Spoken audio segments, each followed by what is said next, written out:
Well, good evening. We've suddenly become much more formal because we're on TV. So, ladies and gentlemen, I'm Mike Zulis. I'm chair of the school committee. And we've gathered today to show our respect and our admiration and our gratitude for the Milton Public School employees who are retiring this year.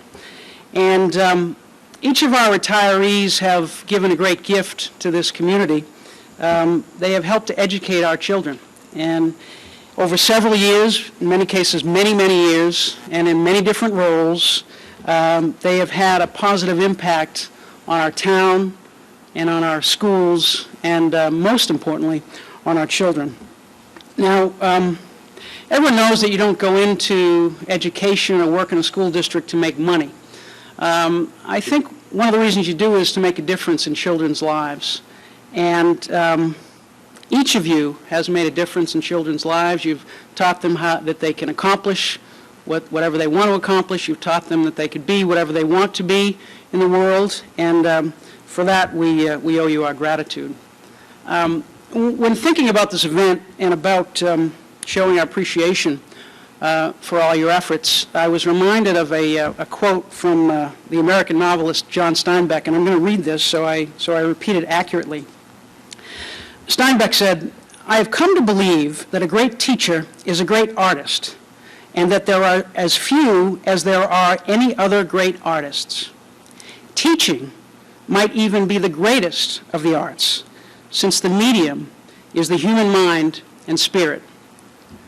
And I think each of you who we honor tonight is a great artist in your profession. And each of you has made a lasting impact and a difference in the lives of the children in our community. And for that, we all owe you a great debt of gratitude. So, thank you.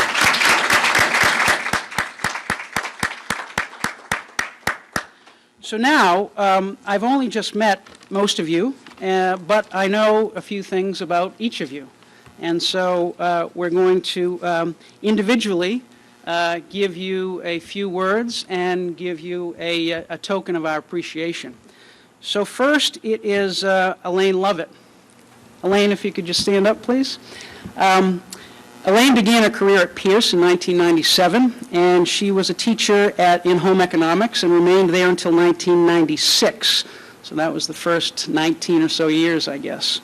After leaving the Milton Public Schools for a short time, Elaine returned in 2007 to continue her career as a family and consumer sciences teacher at the high school until her retirement in January 2015. We have a quote from Dr. Noreen Diamond Burnett. "Elaine involved her students in community-based projects every year. This year, she worked collaboratively with the faculty in the Family and Consumer Sciences Department and with Cradles to Crayons to focus on early literacy and making healthy choices for the 4 to 6-year-olds. The program was very successful for both the high school students and for Cradles to Crayons." Principal Jett has referred to Mrs. Lovett as a very kind-hearted, student-focused educator who gave it her all. Her approachable demeanor left her well-liked by her students and peers. Elaine, we thank you for your many years of service to the Milton Public Schools, and we wish you great enjoyment in your retirement, and we have a little bit of a token of our appreciation. Thank you, Elaine. Congratulations.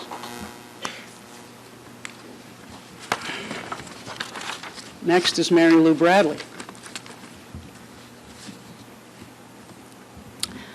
Mary Lou first became a school nurse in August 1999 for the Tucker School. She remained at Tucker throughout her career and has been a devoted and an integral part of the Tucker team.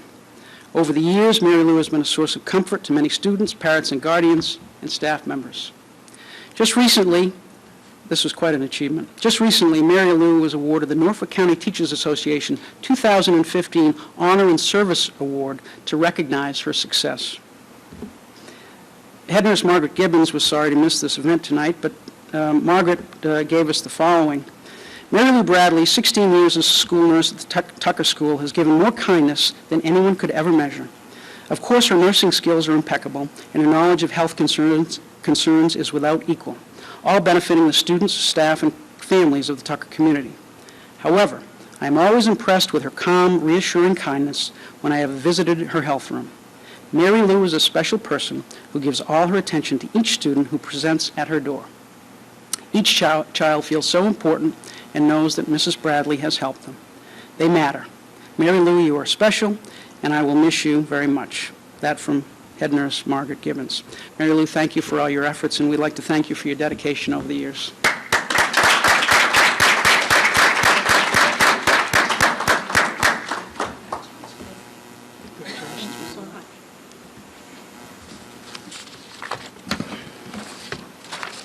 Next, we have Mary Ellen Burke.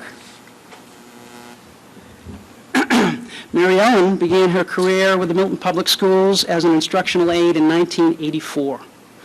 In 1986, she was hired as a long-term substitute, which led to her permanent full-time career at the Collycott School. Throughout her career at Collycott, Mary Ellen impacted the lives of many students and families and was a mentor for many new teachers. In addition to her outstanding teaching career, Mrs. Burke also took on the role of assistant principal for Collycott for several years, and at one point shared the role at Collycott with Janet Sheehan, our assistant superintendent for curriculum and human resources. Also, when the district reached out to Mary Ellen to work as a reading specialist for primary grades, she accepted the position and worked tirelessly to support our youngest readers. According to Superintendent Gormley, Mrs. Burke is as gifted a first-grade teacher as she has ever met. Mary Ellen, thank you for your years of dedication to our children, to the parents and guardians, and to the staff at Collycott. We know that you enrich the lives of many students. Thank you very much. Congratulations.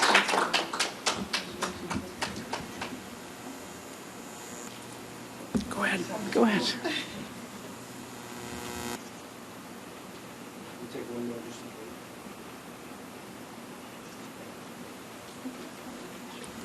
No, that's fine. Next, we have Ludmila Nivaroshkin. There she is. Madame Nivaroshkin began her career with the Milton Public Schools in 1993 as a French teacher at the Cunningham Elementary School. Superintendent Mary Gormley was the principal of Cunningham at the time and is proud to say that she hired Ludmila. After her time at the Cunningham, Madame Nivaroshkin transferred to Pierce Middle School and has remained there as a French teacher since. Throughout her career at the Pierce Middle School, Ludmila has influenced the lives of countless students. Dr. Ken Spaulding has said, Madame Nivaroshkin is a legend among her students. Her strength and genuine care and concern for her students has benefited many. Madame Nivaroshkin, we wish you many years of health and happiness in retirement, and thank you for all you've done for the children of our schools.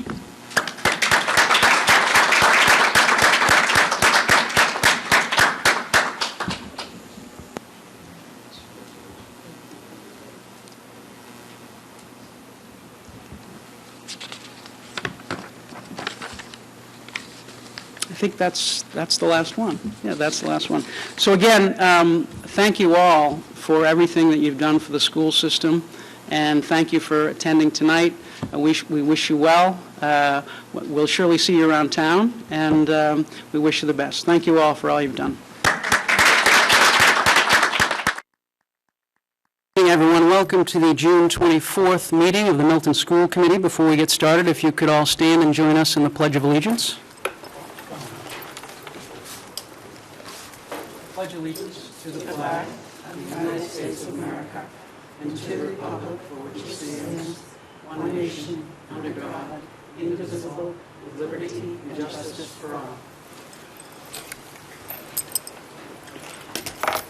Thank you. First, the agenda for this evening. I don't have any changes. Does anyone else have any suggested changes to the agenda? All right. Chair, yes, sir. I'd like to request that that item 5C under the chairman's report be deferred to our next meeting. I wasn't aware that was going to be on the agenda, and I have a couple of ideas about possible appointees, and I see you had some ideas as well. Sure, absolutely. Okay, so we will defer that to the I believe it's July 8th is our next meeting. All right, so item C is off the agenda for this evening. Anything else? All right, without sorry. Sorry. No, I think it's covered. Okay, great. All right, without objection, the agenda is approved. And now citizen speak. I believe we have a citizen, Maura Downs, our secretary, is unable to be here, but I believe we have someone for citizen speak. Would you mind bringing the piece of paper up? I think I know who you are, but just for our official records. Thank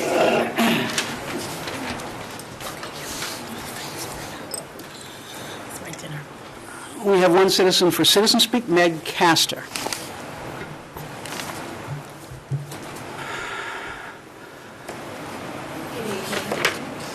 Take it up. Yeah.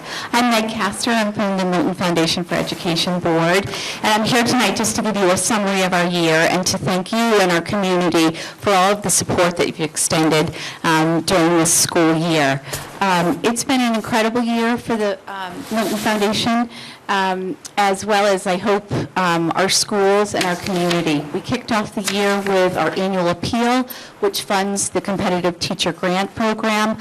We've had some stellar grants that have gone into the school system based on the creativity and the ingenuity of our teachers. We followed that up with Monster Dash on October 28th of this year, where we had an all-time number of runners. We had 1,000 runners compete in that race, which is run in memory of Sam Cotillo. It was a fabulous day, enjoyed by young and old, and really to watch our community come out and participate in that was a very moving experience. And then as a result, there was $28,000 raised from that race that went directly into science education for our elementary schools. We followed that up with our Milton Stars event, which honors our largest donors, where we had Dr. Erica Ebel speak from scientists. This year we implemented that program. We did a full-scale implementation in the 5th grade of our elementary schools. We furthered the year with our celebration event, where we raised $150,000 of STEAM funding. That event was chaired by Karen Viveros and Marianne Rull. You know, we have our Star Lab, Dr. Spalding. I almost equate your name with the Star Lab, and some just other wonderful programs that are going to be implemented in the Milton Public Schools. Our final event was the Teacher of the Year, where we pay tribute and honor to the people who enable our children to soar. And it was a wonderful evening where people came together to do just that, to take a moment and think about those people who are so influential to our children. We close out the year with 2 fundraising sort of events. Our Jeep raffle, which will be pulled at 9:20 on Saturday evening, just before the fireworks go off at We Are Milton. We still have tickets available. We are only selling 500 tickets, so the odds are incredibly good. As I've kind of participated in the selling of these tickets, some of it's some sporting events, and I think your odds are much better of winning $20,000 of this Jeep than perhaps some scholarship things that might be going on, but I won't say that. And so if anyone's still interested in that, you can contact me or our esteemed chair, Will Corman. It's jeepraffle2015@gmail.com. And also, lastly, our Red Apple program. Teacher of the Year is sort of this evening to celebrate our teachers. Red Apple is a way to honor them every day. And with a $25 donation by an individual or a $50 donation by a class, the teacher will receive a Red Apple certificate and a notation from parents who have donated in their honor. So it's just another way to honor the faculty and staff of the Milton Public Schools. So I thank you so much for all the support that you have extended to the Milton Foundation and our community at large, and I thank you for allowing me to speak this evening. Thank you. May I say something? Yes, please. I want to, on behalf of the children and the teachers, recognize Meg Castor. This is one tireless Milton Public School parent who's going to continue on the board, but has served the presidency unbelievably. And I don't think that the 4,000 children or their parents or the teachers know that this partnership with the MFE is a daily conversation. So I said to Meg Castor, I'll continue to ring you every day, and if there isn't an email, and anyone who has done fundraising, but you can talk about fundraising, but the work of the MFE is from the heart and the hands and the labor of the parents and citizens who work on the MFE, and you have given unbelievable leadership this year. You have been an unbelievable president of the MFE, and I want to thank you and recognize you. Well, it goes without saying that the MFE is such a vital force in our community and so critical to what we do, and the partnership that we have with the MFE has been just an outstanding component to what we've been able to do over the last few years, so we certainly thank you for that, Meg. Thank you, Meg. Thank you, Meg.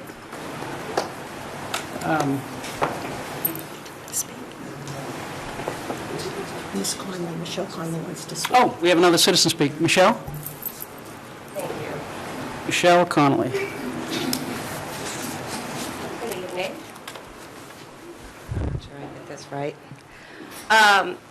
My name is Michelle Connolly, and I am the chairperson of the Special Education Parent Advisory Council. We just held our elections, and it's great because we have 9 members returning, and we have 3 new members, so it's exciting, and we're going to meet on July 7th to review our district priorities. Many of them are the same, and I'm aware that many of you are being updated on what those are. So I would like to welcome all of you, because I understand there's 3 new members of the board and some changes. Chairman Zulis and Becky, I believe that you're vice chair this year, so welcome. And I'd also like to thank Leroy Walker for all the work he's done with the special education group, as well as Mary Kelly and Mary Gormley. So thank you very much. It's been quite a year, a lot of successes. I'd also like to say that Karen Clasby, with her retirement, we wish her well, and I hope it's restful, because that type of job, I think you need a lot of rest afterwards. And we welcome Tracy Grandow as the new administrator of pupil personnel. So, like I said, a lot of positives this last year. I think we worked very well together. We streamlined a lot of communications. We were able to voice parent concerns in the district and identify certain areas that we believe we could all do better in helping our children in the district with special needs. As we move forward, we're looking for more timelines. There's been many things like the social emotional curriculum. Thank you very much for extending the invitation for us to participate. So I'll be following up with a letter on some of these items I'm addressing. But we identified a CPAC member to serve on that committee. Within that meeting in April, we had the Inclusion Task Force idea, which is a fabulous idea. And so we're looking for some more information on that and who would be included on that. We ourselves have suggestions. The district-wide sped review, Mary, you did email me this morning, so we'll be talking about that tomorrow. And in particular, we're eager for certain issues that we've identified, such as extended school year, to take precedent right now. We've been working on this issue for several years. This past year, we've been working with the district directly on trying to figure out compliance issues. What is the criteria to determine whether these children will receive such services? And it's a major concern. We still believe, and we have sought opinions ourselves, that it is out of compliance, and that the criteria, needs to be revamped. And unfortunately, this summer, we have several families approaching us where their children are not receiving such services. So I ask that we can really take a look at that ASAP. So with that being said, thank you. I want to thank each and every one of you for your concern and for your work with our organization. I believe working together, we're gonna make a lot of changes for all students, not just students with special needs. Thanks. Thank you, Michelle. And just to point out, we do have tentatively on our agenda for the next meeting a review of some of these issues. So we'll be discussing those most likely on July. I can't remember now if it's the 8th or the 9th, but it's the Wednesday of that week. So that'll be at our next meeting. So thank you, Michelle. Without any more citizen speak, I don't believe there's anyone else. So we will move on to the superintendent's report. Superintendent Green. Thank you, Chairman Zulus. We're very excited tonight. After each athletic season, the school committee asked to recognize our athletic teams who have made tournament play. And with us tonight, we have several of those teams. And I can't speak for the school committee, they'll speak for themselves, but the school system, the community, and I couldn't be more proud. And I think it's a testimony to the student athletes at Milton High School to look out. Some of them may have already graduated, and it's the night before the last day of school. Close your eyes. Would have you come to be recognized the night before the last day of school? So big applause for all the student athletes.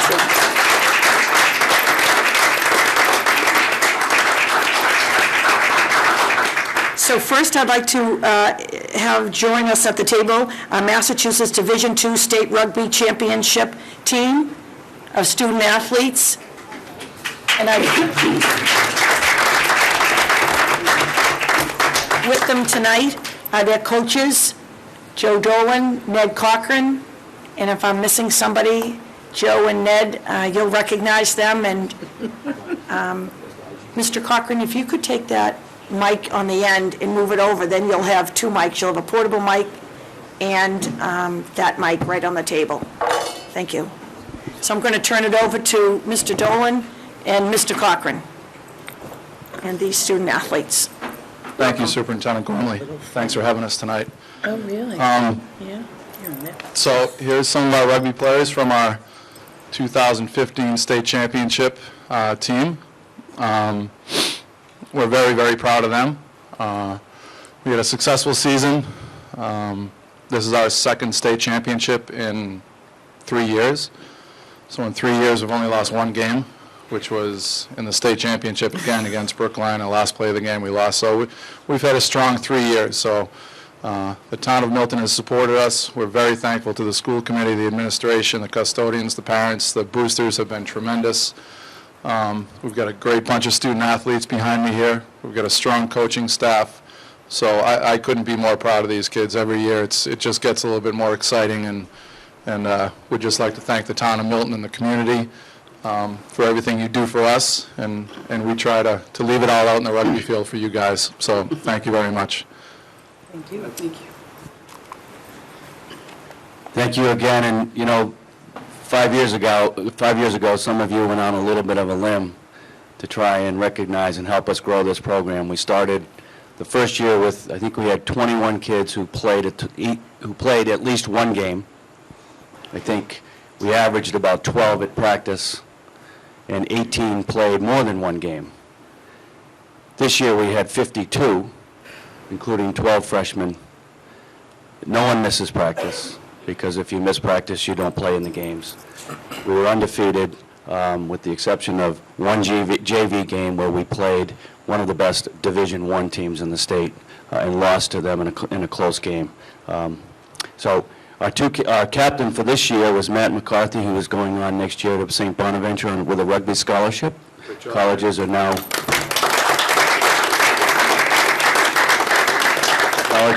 recognizing rugby more and more as an important part of their athletic programs.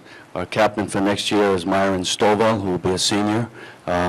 and I just turned it to each of them to say a couple of words. We have a number of others who are going on to play college rugby, several at UMass, and right now, 5 kids from the Milton High rugby team are playing at UMass and are doing well. So this is a starting point for the opportunity to participate in college athletics at a good level. First off, I'd just like to say thank you again to the school committee and all the administration for all the support we've had over the last couple of years. I started playing rugby sophomore year and kind of just picked it up to keep in shape for football and never knew that I'd fall in love with it the way I did. And coming out for this year, I really knew there was something special about our team. We had a couple 6 a.m. practices before the season started to kind of get into it, and that's when I really saw that we were going to be a successful team. I never would have expected to have a perfect season like we did, but we ended up doing it. We came out to practice every day, worked hard. Everybody that you see here, it was a very rare thing to see anybody missing a practice. So that's something that really speaks for our team. It's a big deal when you have 54 kids that'll come out to every single practice, 5 days a week, go to games, get on a bus for, 2.5 hours to Wilbraham Munson just to play in a rugby game. So I think that really speaks to our team and speaks to the people that we have playing for us. And I'd just like to say thank you again to the school committee for everything you've done. I'd like to say thank you as well. Reason why I started playing rugby is one of the seniors that played rugby was like, you're playing rugby or you don't have a choice. So I just decided to play because I was a little nervous. So I came to practice the first day and I was like, oh, this is weird. Why are we passing the ball backwards, you know? And then I played a couple games, started liking it. Then I started really liking it and then liked it better than football. Didn't even want to play football the next year. Just wanted to train for rugby and now I'm captain, so. That's great. Perfect job, man. Wonderful.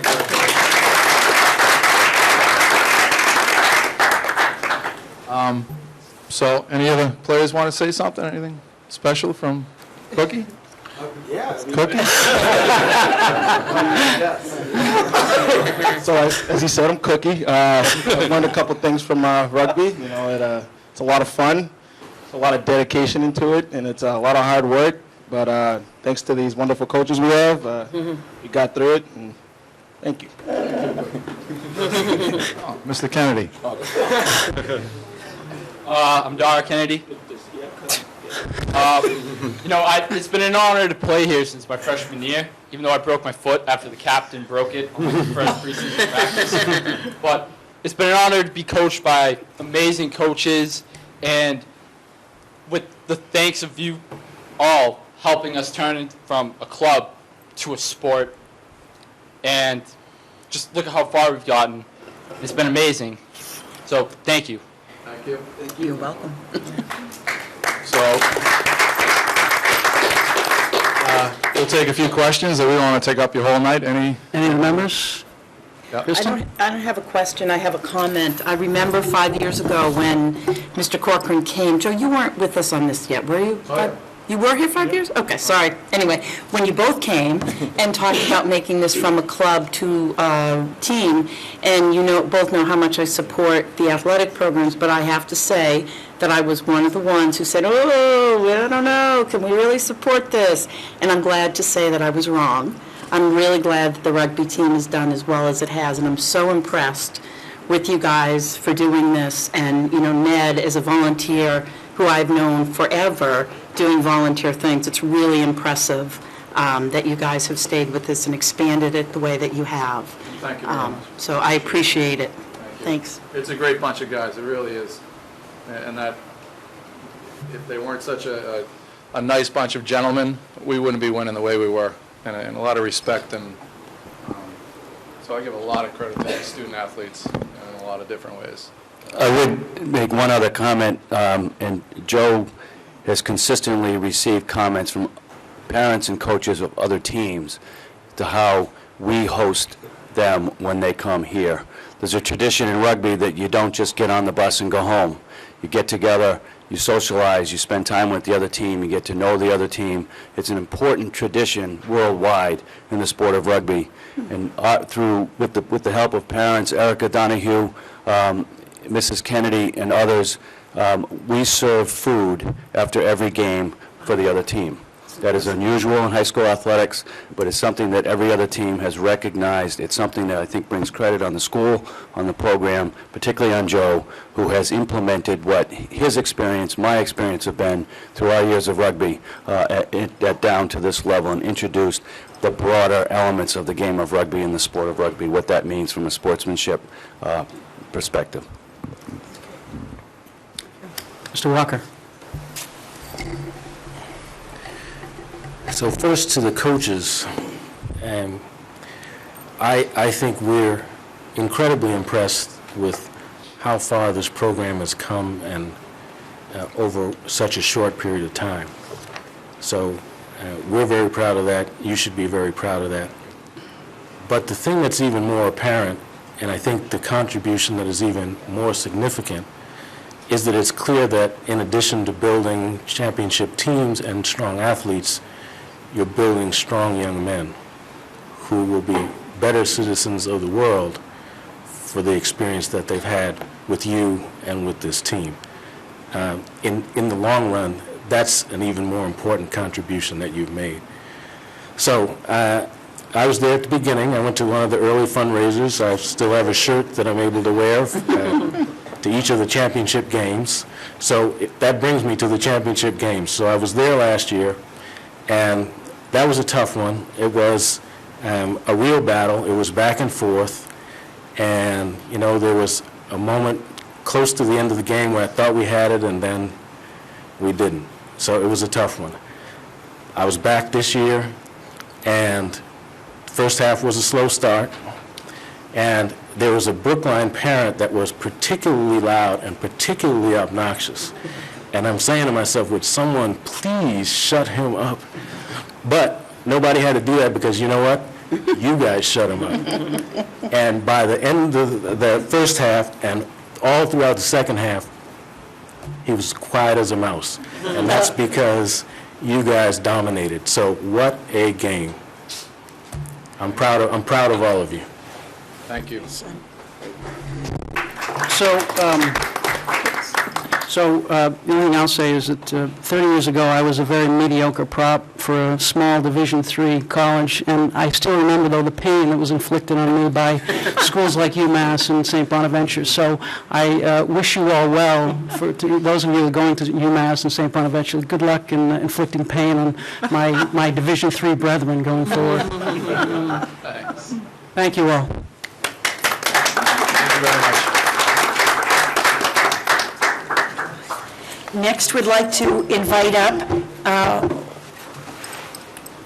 Paula Jamian, who's going to represent, I believe, boys and girls tennis. Coach Jamian, also retired Milton High School math teacher.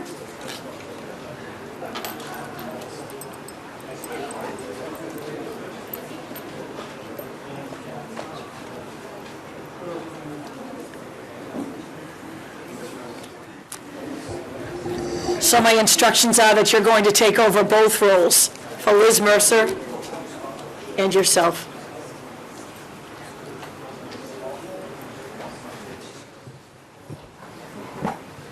Thank you. That is correct. Thank you very much. Hi, girls. How are you? This is a brief comment from Liz Mercer. Good evening. I want to thank you for honoring the Milton High School teams who qualified for spring tournaments. I'm very sorry that I'm unable to be here tonight as is my assistant, Debbie Higgins. And she was on to say she wants to express her appreciation for me for filling in for her, which is very nice. For 2.5 months, the team practiced hard, played matches, but making the tournament was not even in our thoughts. However, at the last several matches were played, we began to realize that it was a definite possibility. Our record was 6-6 when we played Braintree on May 21st. We beat them, making our record 7-6. In the final week of the matches, even though we lost twice, we beat Braintree again.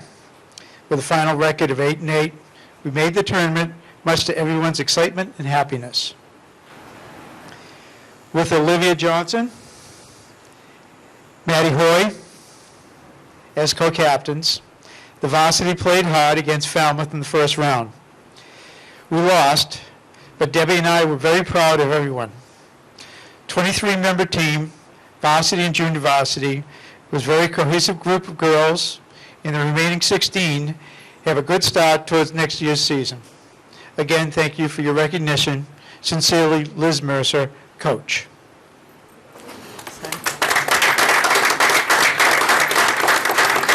Captains, would you like to say a word? I would have to say this season was the best out of all my 4 years being here. The team just really came together this year, and it was just a nice group of girls, and I was happy enough to play with them for my last year. I agree. I think that this year was the best out of all of our 4 years, and both Olivia and I loved to watch both the JV and the varsity grow from the beginning of the season. We started off a little bit worried, but as the season progressed and we got more and more confident on the court, it was really exciting to see us get to tournament.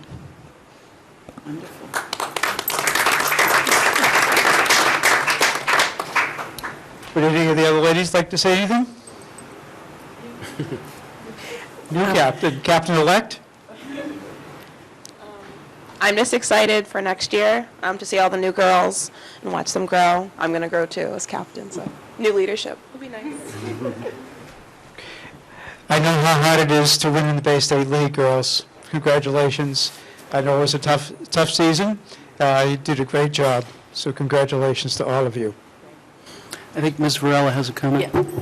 Hi, my name's Sheila Varela, and I just wanted to reiterate what Mr. Walker said to about the rugby team, that my daughter was one of the freshman JV players on tennis this year, and she reiterated over and over again how wonderful all the seniors and the varsity players were to the new young JV players, and what great leadership and support you showed to them, and that overall, you know, even though you're all very good tennis players, you're just wonderful, smart, young women, and that's even more important. So you should be really proud of the leadership skills that you show and the kindness to underclassmen, and I want to thank you for that. Coach, would you, I missed with the rugby, would you have these student athletes introduce themselves? So Absolutely. the school committee connects their names Olivia? with their faces? Hi, I'm Olivia Johnson. Elise Crawford, Michaela Jackson. Maddie Hoy, Christy Chan, Lisa Young. Thank you.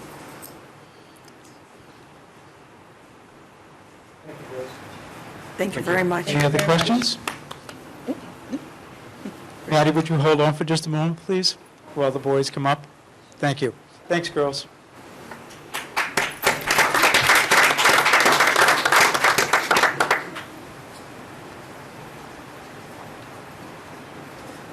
I'd like to introduce the men's tennis team.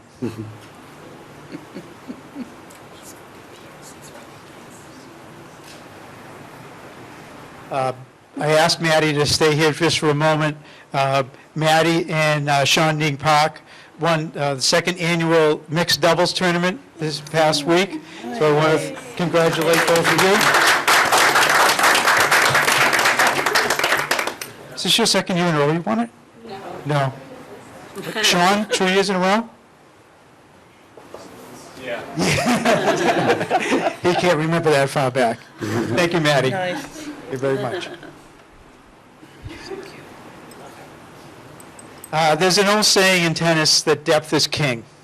Throughout the season, the boys' tennis team, the men's tennis team, has been able to rely on solid contributions from a number of players.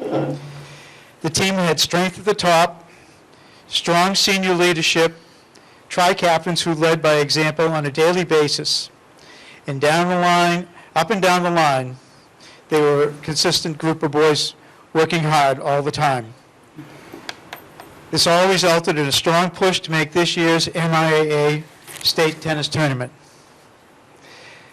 Early on in the season, we struggled quite a bit, and over April vacation, the boys worked really hard, and a lot of things fell into place.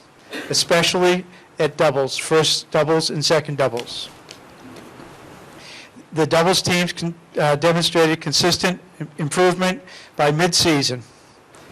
And by the middle of the year, we were going strong. We hit an amazing 6-game winning streak, slightly interrupted by a little stumble against Walpole, where we lost a heartbreaker 3-2. But the boys picked themselves up and continued that winning streak to the end. Throughout the entire season, we always focused on positives. They demonstrated excellent sportsmanship. They were always humble in victory and gracious in defeat. In addition, they have represented Milton High School with dignity and class. And although we lost our first round of the tournament to a very strong Sharon team, this group of young men will always be remembered, will always remember the wonderful journey that got them to the States rather than their disappointing loss. And it will be occasions like this evening where the school committee, with the school committee's recognition, that will reinforce upon them that it's the camaraderie and the journey that they will cherish forever. Thank you very much for inviting us this evening. And now I'd like the boys to introduce themselves and maybe say a few words if they'd like. Tri-captain. Hello, I'm Christian Jamal, senior tri-captain, and I'd just like to thank Coach Paul Jamian. He's one of the few coaches at Milton High School that does it all by himself. So thank you for these past 4 years, Coach. Thank you. Hi, everyone. I'm Sean. I'm also a tri-captain, and I've also been on the team for 4 years. And I would also like to thank Coach for being a great coach. And I'm going to Northeastern next year. I am Chris Chinman. I'm a senior tri-captain. And I would like to thank Coach as well and just say that I'm proud of this team this year, I guess. Hello, I'm Michael Gates. I was first singles this year. I'd like to thank Coach, and yeah, good job, guys. I'm Matthew Wong. I'm a senior, and I'd like to thank Coach for these past 4 years of tennis, as I've really enjoyed my time here at Milton High School and as a tennis player here. Hi, I'm Jeffrey Chan. I'm a freshman. I played doubles, and thanks, Coach. Hi, I'm Kevin Huang. I'm a sophomore, and I played doubles. Hi, I'm Michael Wyatt. I'm a junior. This is my second year on the team, and I really enjoyed it, and I look forward to next year. Thank you, Coach, for a great season.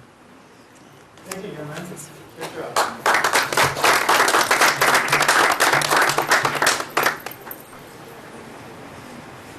Any questions from the members? Again, thank you for having us.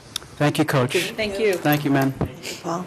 Next, we'd like to invite up Chuck Ajamian, who's going to represent Tom Shaw with the boys and the girls outdoor track teams.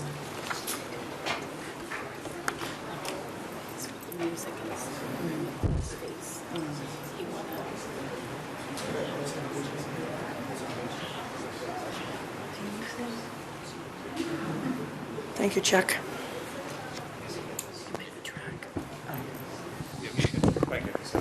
Oh, boy.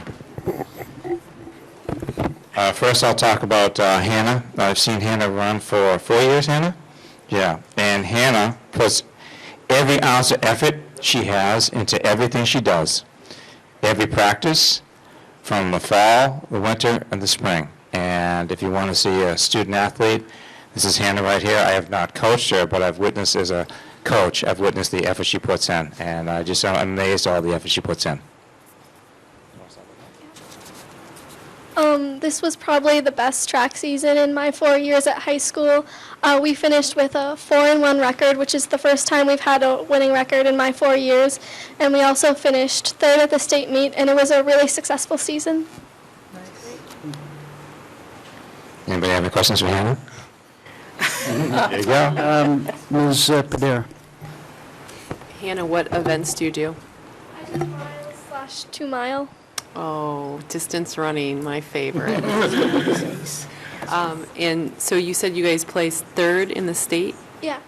And how many teams were there, do you know? 24, I right? think it was 32. Wow. 32 teams. I mean, congratulations, because I know you guys have quite the, and did you say you were a senior? Yeah. So you have quite the distance group right now, and I hear some kind of younger kids coming up, so that's a good thing if they're losing you. But congratulations. I know distance is a tough event to do. Thank you. Are you going off to college and hopefully running somewhere after this? I'm going to Boston College. There you go. What a perfect place. Congratulations. Thank you. Dr. Donahue. So I have several comments, and I'll direct them to both the men's team preemptively and the women's team.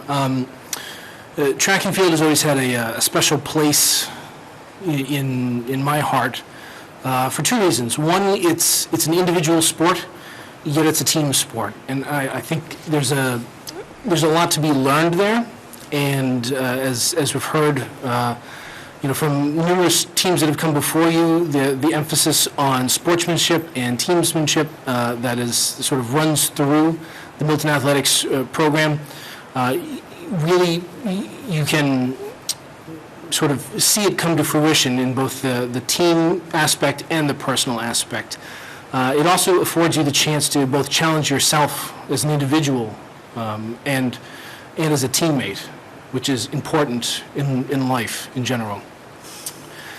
And the second reason that I feel very sort of close to track and field is that it's such a beautiful thing to watch. It's such a purely athletic sport that you're simply out there seeing who can run the fastest, who can throw the farthest, who can jump the highest.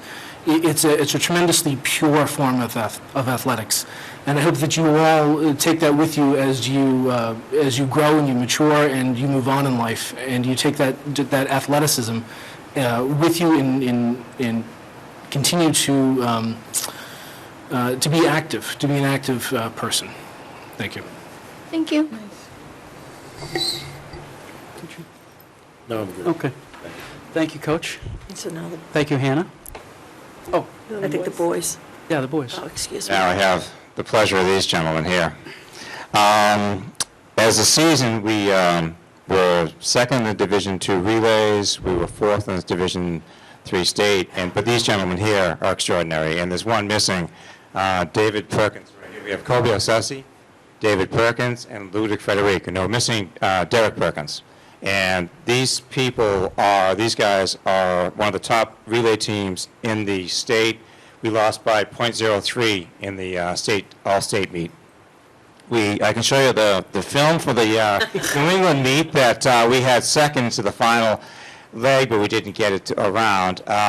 We should have gone to the Nationals, but it came together so quick that funding was difficult to get. But next year, we are planning, this team is one of the best in the country. We're planning going to the Indo Nationals, the Penn Relays, and the National Meet. They will contend for a title next year. They're all back, and they will contend for a national title, and they're that good. They need publicity because they are that good. They really are. Unfortunately, I'm going to turn it over to them because then you're going to hear how good they are. I'm warning you.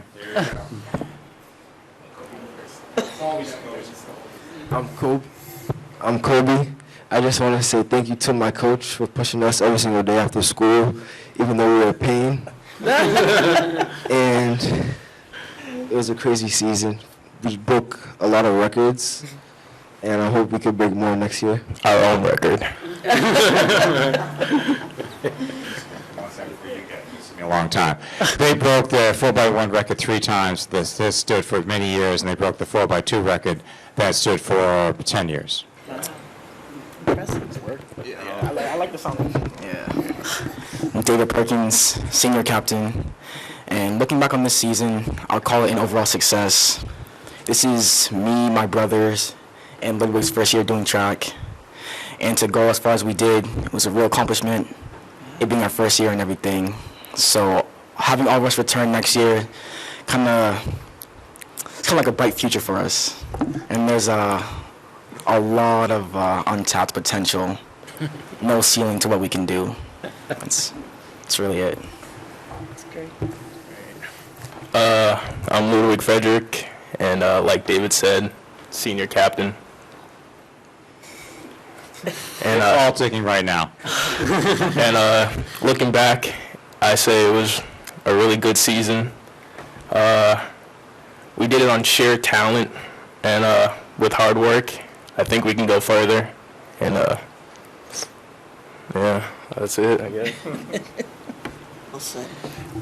Any questions? I think Mr. Walker. So, Coach, in business, part of the advice I give to managers is that when you have high potential employees, that's a very different managerial challenge than managing other types of employees. And I would say to you, it looks like you've got your hands full with these three, or four. Sure do. But I like it. I like the confidence. You got to depend on him to help you channel that. But if you guys are breaking records already, I'm pretty excited about what the future holds. So who's the fourth member? David's twin brother, Derek, who runs Anchor. And he's actually at Bryant College right now doing a seminar for business. Great. Well, congratulations, guys. Israel? I just want a clarification, if you're all going to be seniors next year, number one. And number two, since you're such a cohesive, group already, do you have a special training regiment you'll be doing over the summer to stay as in shape, I guess, and talented as you are?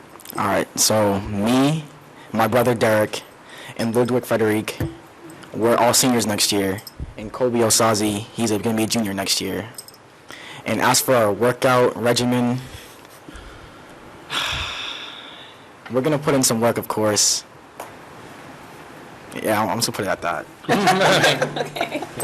They have a workout regimen, and they'll be fighting me tooth and nail, but yes, they do. Ms. Padera? I'd just like to point out, I think you see the difference between the sprinter and the distance runner. We have a perfect example right here, right, Hannah? But I'm curious, you said you broke this record, so let's hear the times. You guys know your time? All right, so the outdoor 4x1 record, I want to say 42. No, you didn't say the previous one, then what we did. The previous one, what's the previous one? 43. 43 flat. Yeah. And then you ran 42.8. You ran 42. And you lost the state title to a team that ran 42, what? 7.7. Wow. So that's why we lost. And the 4x2? 4x1. 4x2, we ran 131.9 in the Division 3 relays.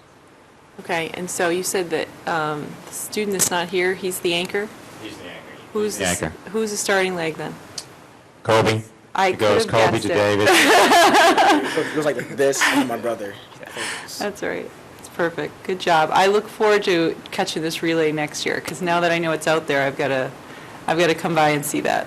You do. I mean, this year, it came, again, you guys running, it came together so fast. Then we saw the teams. I got a text on Saturday, what time, around 4 o'clock? Chuck, we should have gone to the national relays. We could have run. Because the time was really 42.5, which we could have run. Yeah. But it came together so quickly that I kept on telling them, wait until next year. You shall get another year of experience, and you'll be able to contend for a national title right across the board. May I, a little secret, Chairman Zulus and the viewing public, for these gentlemen, it did come together very quickly in the end, and the person who wanted to take them to the Carolinas and wanted to be their chaperone was their principal. And so he's committed next year. He was there because he had a friend who was competing, and he believes that you'll be there next year, and he is committed to go with you as one of your chaperones. Mr. Jett was incredibly supportive. And I did email him back and forth, and I said, I appreciate it, but it's so fast and so quick. But I kept on saying patience, because next year is going to be an incredible year as long as everything goes together. So, Coach, is there a funding issue with respect to participating in some of these national meets? These events are, South Carolina and New York City and Penn. So when I've gone in the past before, we will get the word out. We'll fundraise, and we'll try to get the word out. Again, this was so fast that there was no time to do it. Okay. And again, they're so young that I wasn't, if they were seniors, I would have driven them myself. Mhm. But I have patience, and I know that they can contend next year. I know they can. Great. Thank you, Coach. Thank you, Thank you. both teams. Very briefly, from our crew team, Coach Bill Hamill is away on vacation and not able to be here. He wants the public to know the crew team won the MPSRA, Mass Public School Rowing Association Championship, or the state championships for the boys 4-man boats event. According to Coach Hamill specifically, they won the Team Points Cup in the first varsity, 4+ Cup, and the silver medaled in boats V1, V3, V4, and Novice 4 at the states. Now, if you want to be the school committee member who can speak to that sport next year, you can go on recreation crew this summer and be able to share that next year. And in closing, baseball Division II South Sectional, Coach Jimmy Moonen sends this. According to the coach, the team made it to the state tournament and lost to Nauset in the extra innings. Senior player Jason Turner and junior Colin Rooney were named Patriot Ledger All-Scholastics just yesterday. The baseball team was unable to attend since they are playing a Summer League Legion baseball game tonight, and about half of the players are on that team, but they wanted to convey their thanks to the school committee for wanting to recognize them. Thank you very much, school committee members. Go on. Please. Next, I'd like to invite up, again, this is the culmination of a tremendous amount of hard work on the part of students and teachers and staff, but our new data specialist, Vivu, would you join us at the table to form, I believe we've recognized you before, but join us at the table, and also joining the team, Dr. Karen Spalding, Pierce Middle School Principal, Amy Gale, our elementary coordinator from Collycott and Cunningham. With us tonight is also Tracy Grandow, our newly appointed pupil personnel director. And last but not least, Dr. Angela Burke, our technology director. So before we begin, I want to recognize all of the staff, administrators, and teachers who work to prepare this end-of-the-year report. Very briefly, Chairman Leroy Walker had asked for this report 2 years ago. Maura Downs had worked very hard with staff members, and V joined our team. She took it over, and I'll tell you, Dr. Pavlicek, Ms. Sheehan, and I have spent several hours with you, and you have provided a dashboard and a platform for the system. And the discussions that this report, I told Member Walker and Zulus, have brought about in each of the levels in each of the schools is amazing. So I am very proud for you to share this with the school committee and the Milton community. So welcome tonight, and thank you for being such a patient audience. Now those athletics statistics, V, come to life, right? Yeah. So we'll get to that. Welcome. All right, thank you.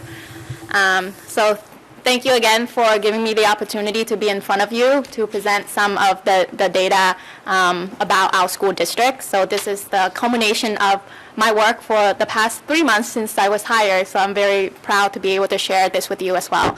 I will warn you that it is a very long presentation, so I'm hoping to really cover the broad strokes of what's happening in our system, and then after that, we'll take questions and hopefully go into the contents of it more. But so without further ado, I'll just get started. Thank you. All right, so this is the agenda for tonight. First, I want to revisit some of the district next step that I proposed from our last presentation. Then we'll take a look at the district data dashboard that I built together to kind of look at the demographic profile of our school district over the past several years. We will also take a look at some of the standardized assessments results that we have, so some MCAS, some PSAT, AP scores, and such, and then we'll talk about internal assessments. All right. So From the last presentation, these are kind of the next step that I laid out. Firstly, to work with all discipline to streamline data collection for common assessment. So I'll talk a little bit about that towards the end of this presentation. One of the next steps is to evaluate district data systems. So you'll hear a little bit more about that, I believe, from Dr. Angela Burke, my colleague. Work with Dr. Angela Burke to train staff on relevant technology tools, Google Drive, Google Classroom, so we did that. Work with curriculum coordinators to support data analysis practices at all grade level. We're starting to do that, and we'll push ahead with that for next year too. But before you can even really work with data, you need to have good data that you're working with. So that's what I'm working with, the curriculum coordinators over the summer to really build out the infrastructure to gather all that data for next year. And then lastly, develop dashboards. So that's what I will focus my presentation on today. All right. So why is there a need for dashboards? In the Milton Public School system, you know, we have a lot of different data systems at play. We have a lot of different data. There hasn't really been an easy or systematic way to pull all the data pieces together so that you can look at intersection of data and really try to make sense of what it all means. So dashboards really provide a uniform way for you to look at data, for school leaders to learn how to look at the data and read it in the same way. Dashboards also help to eliminate the inefficiency of reproducing the same graph or reports over and over again manually. So this is what Superintendent Wormley was referring to when she's talking about the yeoman's work, really, that Maura Downs had put in the past to manually go through and pull through data and put all the Excel graphs together. So I'm hoping that the dashboard system that I've created will really help us not to do that anymore, to save the time and effort, instead to look at the data, talk about it together, and come up with action step for any of the issue that it might that might arise through the data. So the context for all the dashboard is that all the demographic data are drawn from our Admin Plus student information system. So all our system, our data is warehoused in that one system, along with Family ID, which is our athletics program database. And I also drew some information from the Massachusetts DESE website. So all this data was updated in early June. All right. So without further ado, here's a look at the first dashboard. And so when I'm going through these dashboards, I'm mostly just going to tell you how to read the data. So if there are any clarification questions that's preventing you from understanding what the data is saying, please feel free to ask me. But other content question, please just hold it until the end because we have a lot of slides to go through. So this is looking at enrollment statistics for our school system for the past 4 years. Up top, you can see kind of the year, and then you can also see the grade level going down the left side. So for example, in 2011 and 2012, 3% of our enrollment was for the preschool program. So that's 103 students. So that's what those numbers mean, and that's how you read it. And the important thing, I guess, the thing to note about this slide is really looking at the bottom. If you look at the percentages, it doesn't seem like it's changing so much. You know, you're seeing 8%, 8%, 8%, 9%. So it doesn't look like it's changing so much. But if you look at the numbers, the actual numbers at the bottom, you see that from 2011, 2012, our total enrollment was 3,905 students. And this year, the year that we just finished, 2014, 2015, we have 4,049 students in the system. So that's an increase of about 144 students over the past 3 years. And that just has implication for how you're planning for space and classrooms and all of that. So like I said, the enrollment, you see a slight increase, and most of that increase is actually coming from the elementary school, which makes sense. And in this graph here, I have the enrollment number broken down by the individual schools. So you see that for the elementary schools, mostly there is an increase in about the numbers. So the Collicott, there was an increase of 31 seats over the last 3-4 years. At Cunningham, increase of 41 seats. At the Glover School, 32. Tucker, 25. Pierce was 36. Milton High School was the only school that has a decrease in the last 4 years. So they lost 19 seats. So that's interesting. So I'm going to kind of go through this quickly, but if you have any clarification question, like I said, just please stop me. So this slide, we are looking at our special education numbers in the district, and Tracy is here to shed some light on these numbers later. So you can see at the top left are the numbers for the districts, and district-wide in 2011-12, we have about 16% of our students who were receiving special education services. And in this year that we just finished, 14 and 15, we have 536 students receiving special education services, and that's about 13% of our student population. Now, nationwide, if you are looking at just the number of special education students, it's also around 13%. So we're really right there on par with the national mark.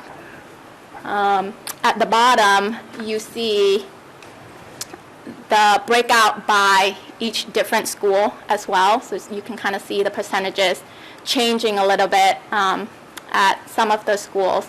And you know, I'm sure that the numbers are really tiny, so you probably can't see everything really well up here, but this presentation is going to be published on the website, so if you're interested in looking at the numbers more closely, you can definitely refer to it later. But what I really wanted to show here are, you know, kind of the trends that we're seeing over the past couple of years, and that you can kind of see that in the orange.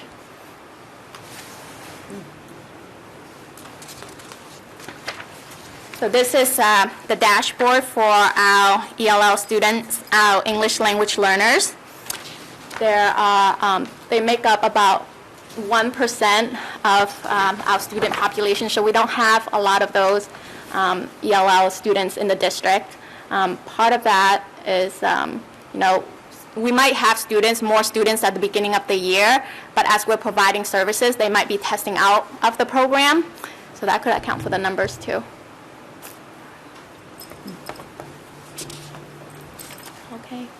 So in this next dashboard, we're looking at percentages of low-income students across the district.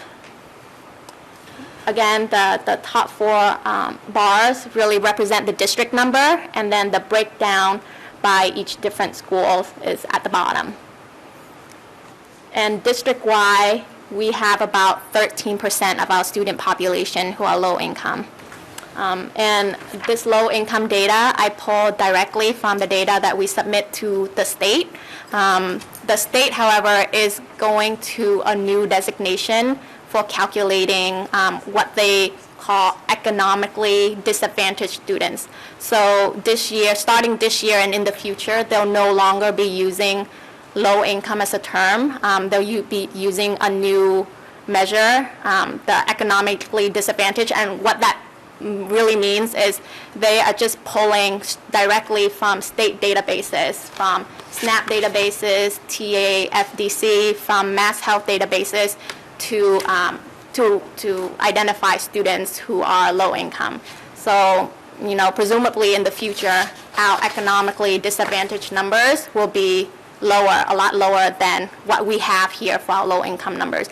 That doesn't mean that there's any material change in people's financial status. It just means that it's just a different measure that the state is using. So I wanted the school committee and the public to be aware of that too, that when we're talking about low income and economically disadvantaged in the future, it's really two different metrics, and they're not comparable because the economically disadvantaged is going to be a subset of the low income.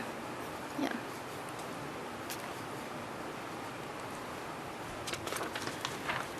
Okay, so in this dashboard, we're looking at the race composition of our district. And again, at the top 4 bars, I broke it out by what the district-wide, what the numbers look like. So purple are our white group, and then the yellow are the non-white groups. So across the past 4 years, you can see that we're pretty stable in terms of our diversity at 30% in the district. And that number has not changed. That percentage has not changed. The actual number might change a little bit, but the percentage is 30%. So we're pretty stable, you know, pretty diverse community. When you break it out by the different school, then you see some differences. And you see a lot more diversity at the middle school and the high school, and that makes sense because all the students are coming together. And then there are some differences in our elementary schools as well. One thing that I wanted to mention was, you know, obviously here you can see the Tucker is very higher than the rest of the elementary schools. But, you know, talking to the superintendent and looking back at our data, the other schools, 10 years ago, they were 10%, you know, in the low teens in terms of diversity.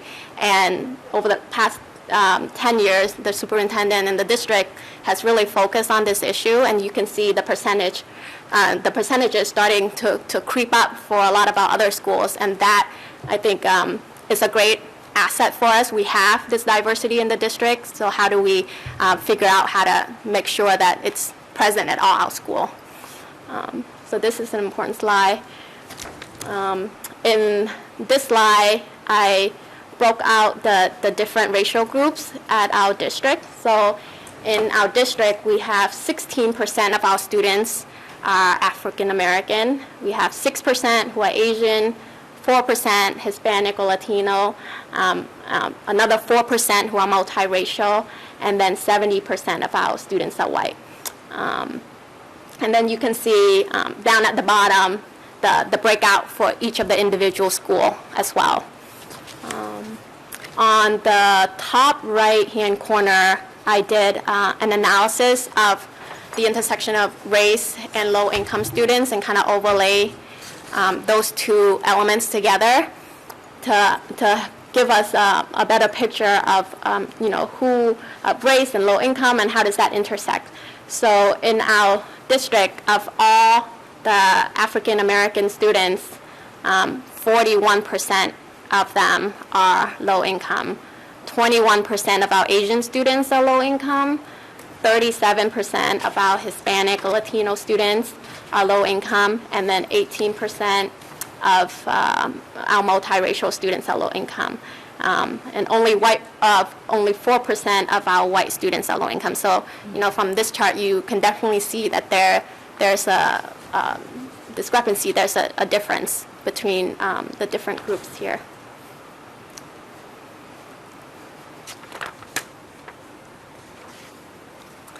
Okay, so I'm going to move on to talking about French immersion.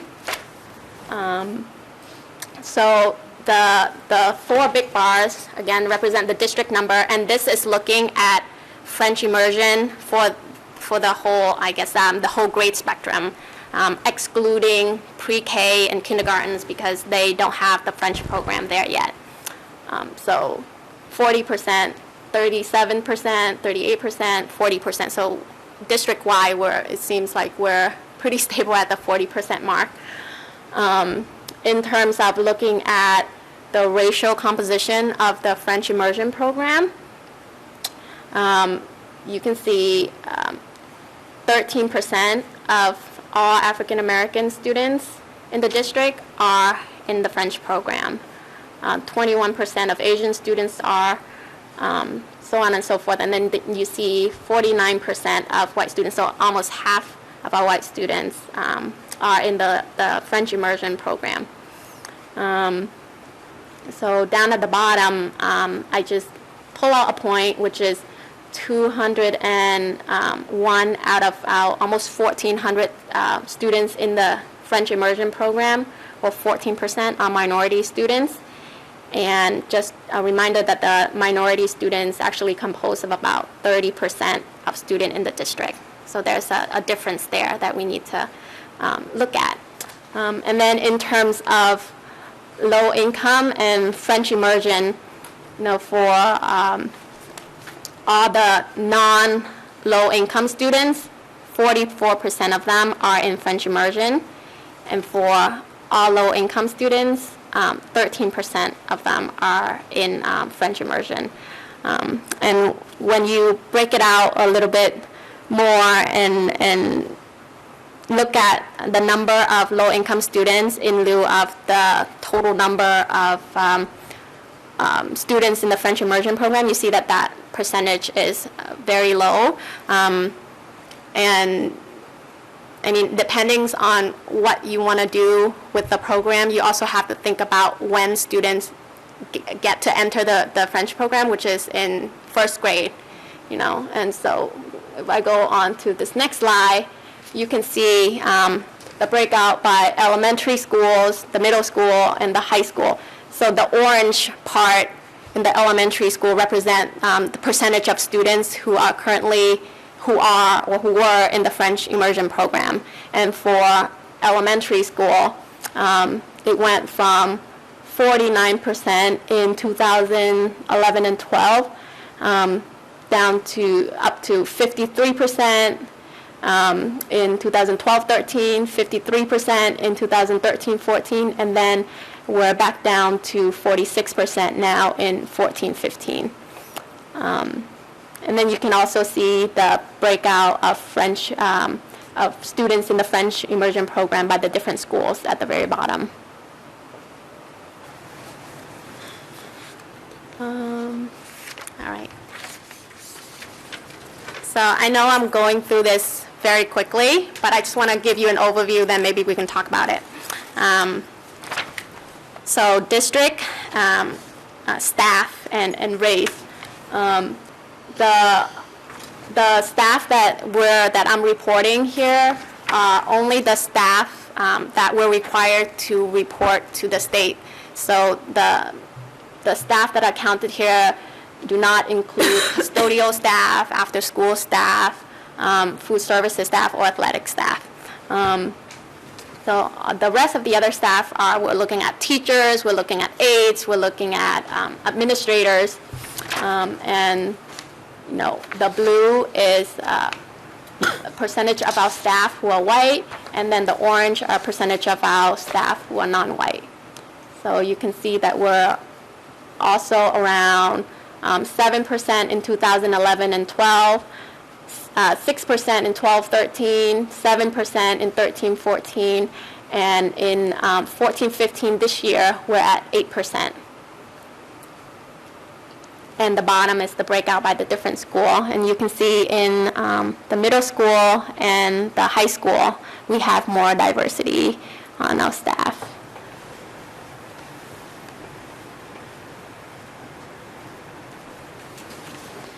This is taking a look at the gender composition of our staff. So heavily female dominated. I don't think that's a surprise here. In the elementary school, you see so the blue bar represent the percentage of male staff. In the elementary schools, you see that the blue bars are much lower than in the middle school and the high school. And that's kind of typical of what it looks like elsewhere as well.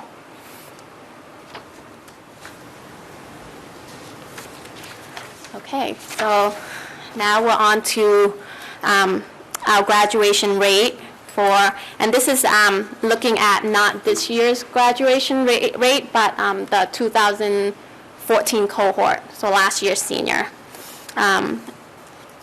And all student, looking at all student, we're at 94%.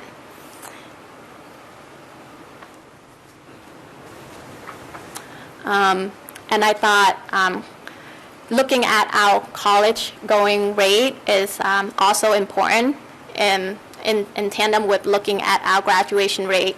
So I have this data for only the last 2 years that we really started collecting. And I'm sure, people know where students have gone on to colleges in the past, but it's only this past 2 years that we've systematically sat down, that the guidance, the director of the guidance department has made it a point to give every exiting senior a survey that they have to fill out to kind of let us know their intention of where they're enrolling in school. We want to keep that data.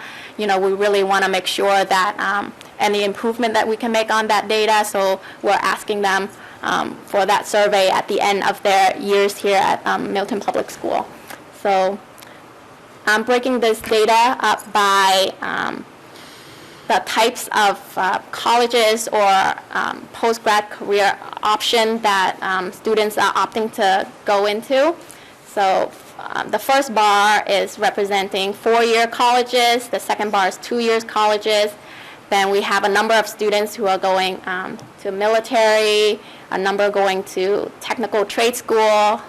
Some are choosing to be employed instead. And so you can kind of see the percentages comparison between the 2 years. And the good news for this year, for 2015, is that 92% of our students are going to college. And that's 4 years colleges and 2-year colleges combined.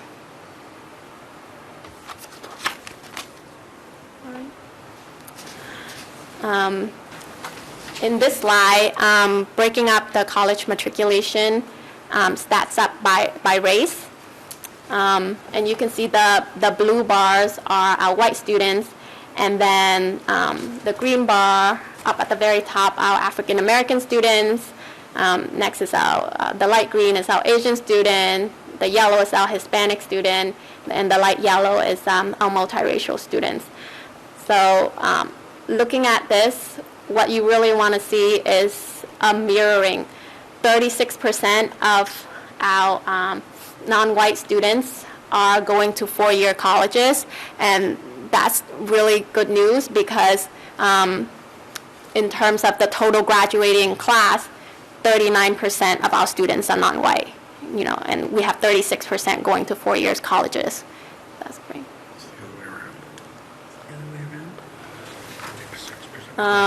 This is taking a look at low income, the intersection of our low income students and college going rate. So the very first bar that you see are the 4 years colleges, and the orange portion are the low income student. So for this year, 2015, 16% of students who are going to 4 years colleges are low income student. And we have 19% low income students in the senior graduating class.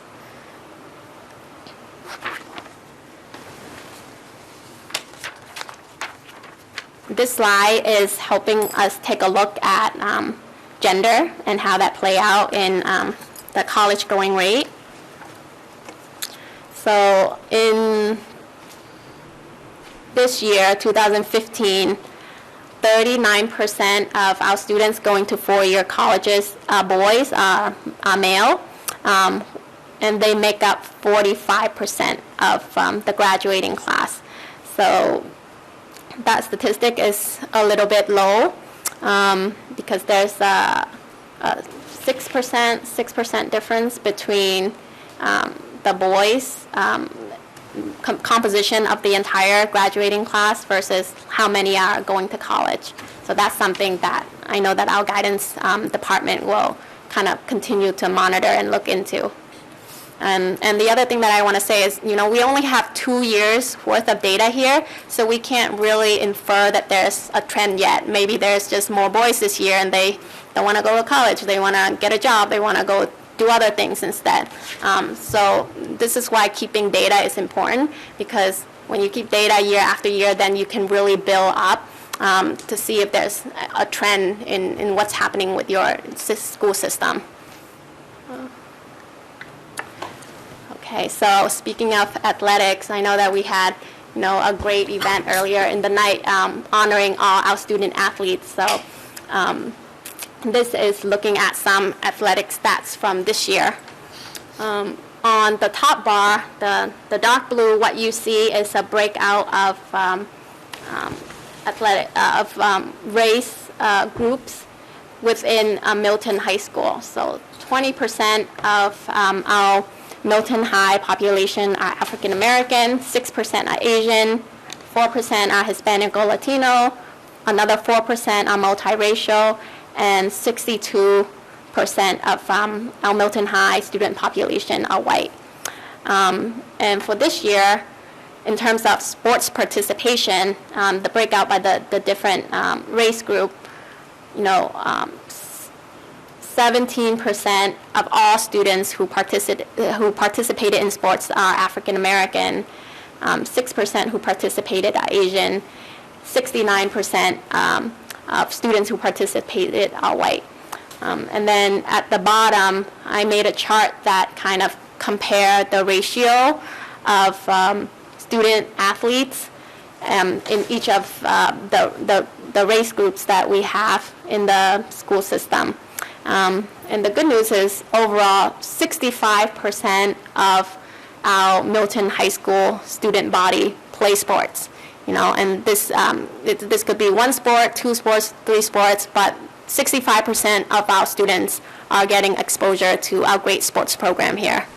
And African American students have the lowest percentage of sports participation at 46%, versus their white counterparts who are, playing sports at 73%. So 73% of the white students are playing sports, versus 46% of our African American students are playing sports. And in this slide, I'm highlighting all the sports that have 30% or more diversity on their team. So we see cheerleading being highlighted, we see football, we see soccer for boys, volleyball for girls up here, and these are all the fall sports.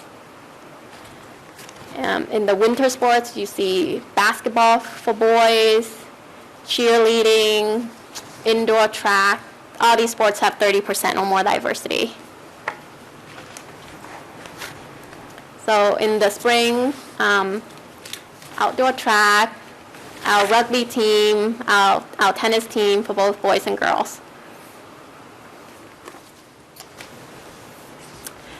And then in terms of participation by grade level, this is kind of the breakdown.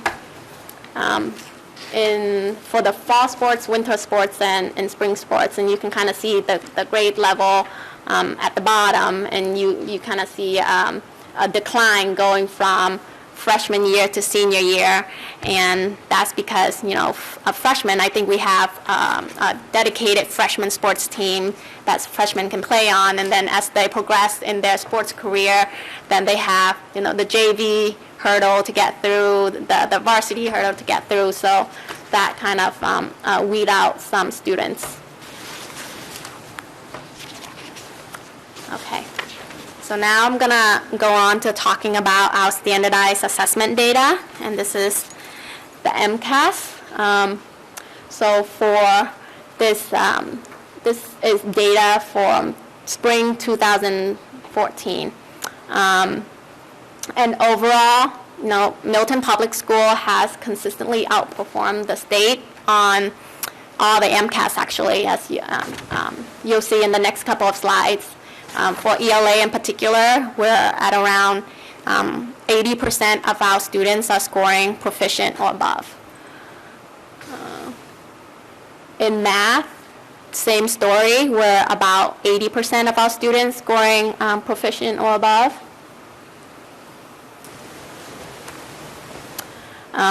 In science, we have about 60% of our students scoring proficient or above. And I think This, in 2011, we're at 60%. In 2014, we're at 65%. So you can definitely see an increase in just the percentages of students who are proficient and above. And I know that the district has invested a lot in the advancement budget on STEM and on science. So we're hopeful that the results will continue to increase. This is looking at the growth data for the ELA MCAS. And so I don't know if you can see this, but on the horizontal axis, between 40 and 60, that's the SGP. That's where most students are expected to fall. So if they fall within that range, then that's normal growth for the year. And then the vertical axis really tells you about achievement data in terms of scoring proficient on the MCAS. So if we look at grade 10 up there, they are the highest achieving in terms of the ELA MCAS, because almost like 95% of 10th graders are scoring proficient or above.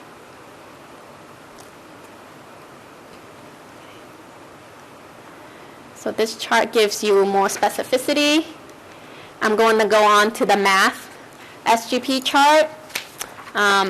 So again, we see grade 10 again being really up there in terms of achieving highly, and also they're further along on the horizontal axis. So the students are actually making growth too. They're both achieving highly and growing, making a lot of growth. So some more specific data. All right, so now I'm talking about our PSAT, SAT, and AP program here. And if you look down at the bottom here, you see the numbers of students who have taken the test in the last 4 or 5 years. Oops, so I'm going to go back to this slide. So this slide is great because it shows you the percentage of students who are participating in each of these important tests. So for the blue bar was the percentage of class taking that particular test in 2011-12. The red bar is 12-13, and the green bar is 13-14. So if you look at our PSAT data, the two rightmost bar, you see over 90% of our students are taking the PSAT. So that's an astounding statistic for anywhere in the country, really.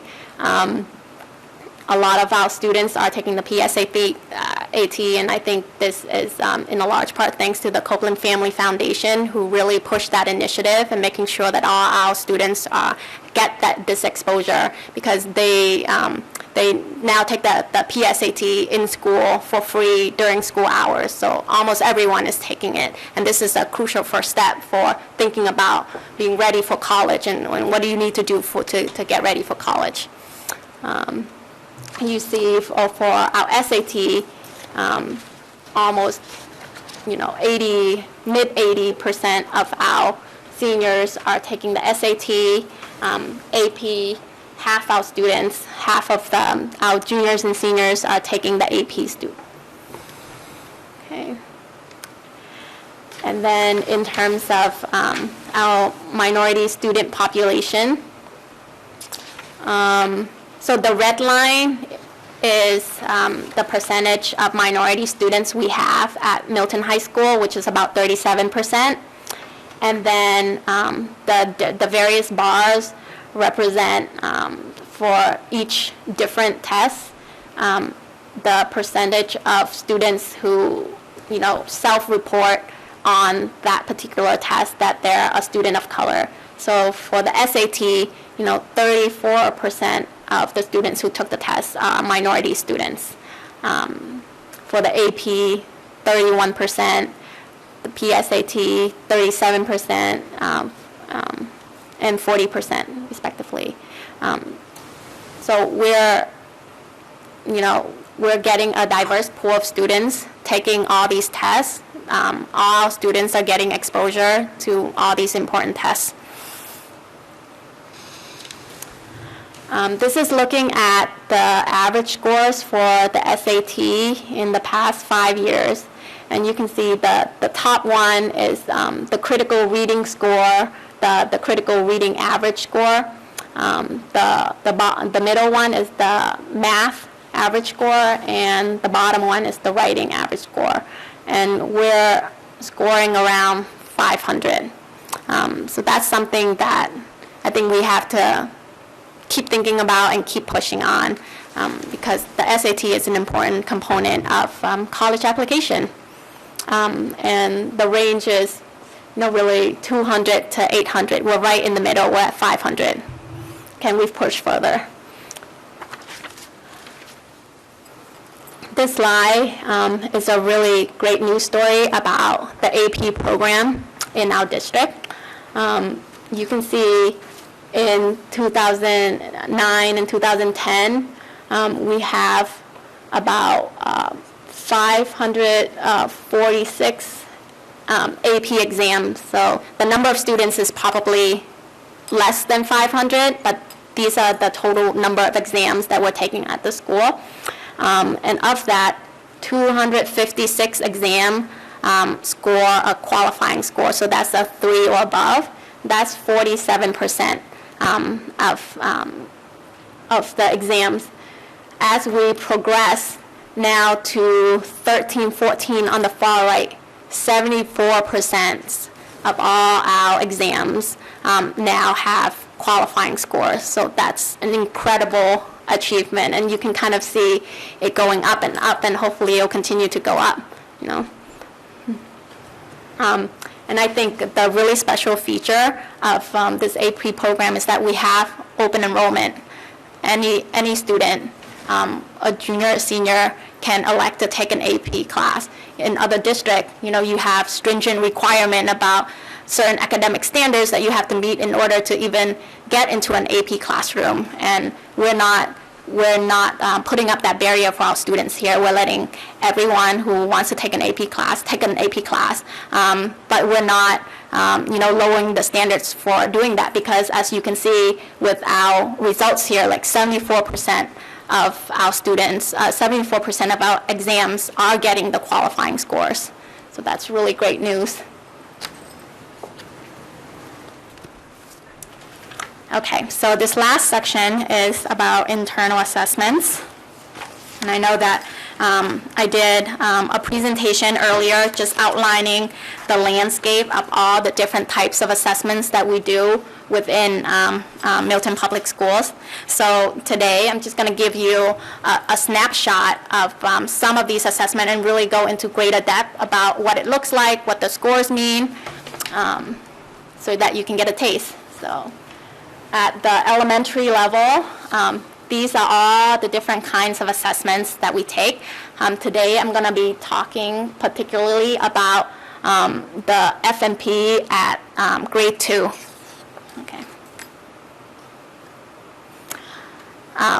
So the FNP is a comprehensive reading assessment system that links assessment to instruction.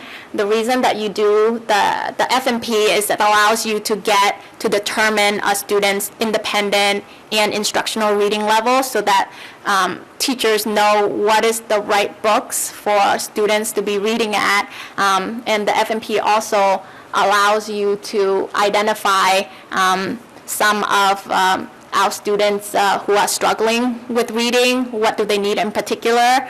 So that's really a helpful tool for teachers to use in the classroom and for our reading specialists as well. It is administered 2 to 4 times a year as needed to drive classroom instruction. For this particular cohort of second grader that I'll be showing you, it's 41 students. They're consisting of 1 self-contained classroom and 1 co-taught classroom. There are 7 IEP students in this cohort, and 5 of whom are in the co-taught classroom. And the really exciting news is, at the end of the year, 23 out of our 41 students, or 56%, at the end of second grade, were really reading a full grade level above their benchmark. So they're reading at a third grade end of the year benchmark level. So let's look at the data.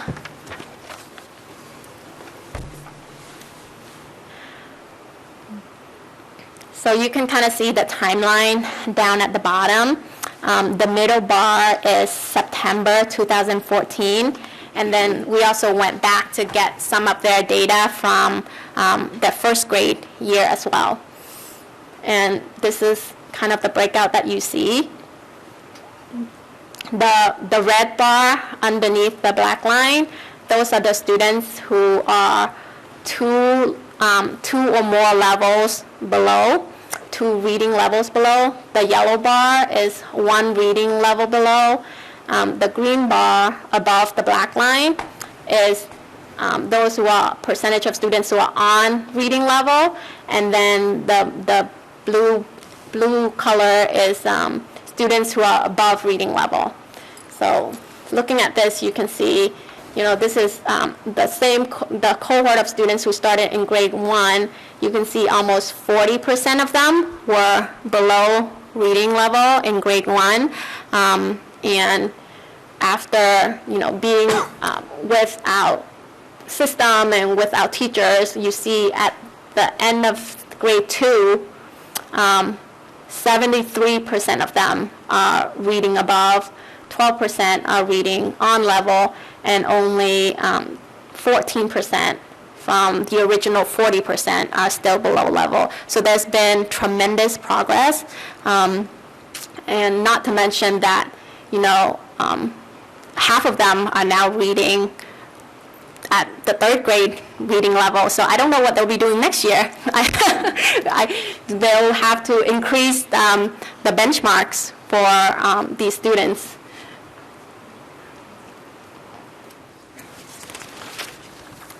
Okay, so now I'm going to be talking about some of the middle school's assessment, particularly focusing on the SRI taken in for a cohort of 6th graders. So the SRI, or the Scholastic Reading Inventory, is another reading assessments that is really looking at student comprehension. And the purpose of doing the SRI in the fall is to establish the independent reading level so that teachers and reading specialists who are working with students can identify which kind of books are just right for the students to read, and just right to challenge them with. So this is the results from our 6th grade cohort for this year. And you can see on the far right, you have the September results and the May results next to each other. And the SRI is broken out into these different percentile. For a certain Lexile score, it's below grade level. If you get above a certain Lexile score, it's on grade level, and then above level.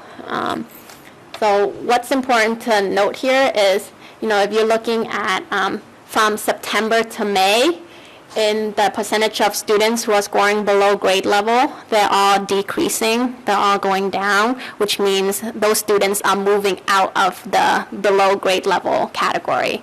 And even on the on grade level bars, you see that, for the low proficient students there, the percentage of students scoring low proficient and proficient is decreasing, and that's because they're moving out of those category into the higher category of high proficient and advanced.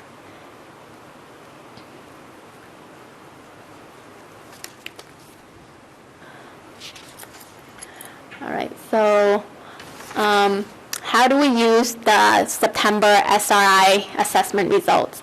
So we use it to identify students in need of reading assistance And we also share data with other content area teachers and special educators. This data is also used to help identify students who might need additional support in reading. So our reading specialist this year at the Pierce, and Dr. Spalding can speak more to this later, but she works with 28 students, and all 28 students improve. Higher needs students were scheduled for daily support with her, and students with moderate needs were scheduled for support every other day.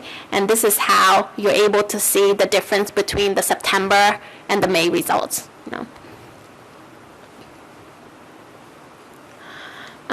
Okay, so I'm going to go on to talking about an example of the 8th grade math assessment at Pierce as well. So the 8th grade, they did a performance-based math task, and here is kind of a picture to show you what it is. So that's a picture of a family, and then at the bottom, you see kind of a scatter plot with different names, and students are asked different questions about the mathematical relationship between the people in the family, how it relates to the graph and all that. And so, teachers really got together at the beginning of the year to design a growth parameter for how to score these exams. And you can kind of see on the left side, these are the scores. At 8 is where the teachers determined together that, if you score around 8 points, you're meeting the standard. And then on the right side, you see kind of the designation for how you determine how much growth a student has made in a year. So it's important to note that they did all this before giving the exam, so it's not like they did the exam and then they went back and say, okay, we should have this as a benchmark because this will make our percentage look good or anything like that. They did all this work beforehand, and that's because, what's really important about internal assessment is a tool that teachers use in the classroom to help them assess where their students are. It doesn't help them to say that 90% of their students are on grade level, because then it doesn't really differentiate the instruction. That means that the assessment is not rigorous enough. So you really want to make the assessment challenging. So with a challenging assessment, you're not going to get 90% of your students on grade level all the time, but you're going to get teaching points for how you can move your students along. Okay. So this is the results of that math performance task. In the pre-test, you really see that 64% of students, and this is back in September when they took this pre-test, 64% of students were not meeting the standard yet. 64% of students were in the red bar. And on the post-test, which they just conducted in June, in late May and June, you see that percentage has changed. Now 69%, almost 70% of the students are meeting the standard from 36% at the beginning of the year, so that you can tell that this is a rigorous task that was asked of students. Not everyone is meeting the standards, but there's been a lot of growth and a lot of movement. And then you can see kind of the breakout of growth and the percentage of students who made high growth, low growth, and moderate growth. So almost 80% of students made moderate to high growth. And here I just want to share with you an example of how teachers actually use some of this assessment data. So at the beginning of the year, after they took the pre-test, the group of teachers really came together, sat together, analyzed the student work, then came up with some of this analysis to kind of help them guide their instruction for the rest of the year. So for the family reunion example, which is the task that I showed you the picture of earlier, for students who met the standard, who were considered above level, many of the students could match all family members correctly by interpreting the scatter plot. but most students struggle to account for age changes. So one of the questions asks you to, how does the age relate to the picture that you see, and most students struggle with that. So I just want to read this to you. Almost all students could match some family members by interpreting the scatter plot. Many students could use algebraic reasoning to find solutions. Many students struggle to write simple expression. So this analysis is a chance for teachers to come together to agree on what are the teaching points that we need to go back and revisit with our students and all of that. So that's why we do these internal assessments. And then at the high school level, I want to talk to you about the collaborative critical thinking task that the math department implemented this year. So all of this is to say that there are 7 learning expectations at the high school level, and one of them being effectively applying critical thinking skills to solve problems. So the math department really took this on.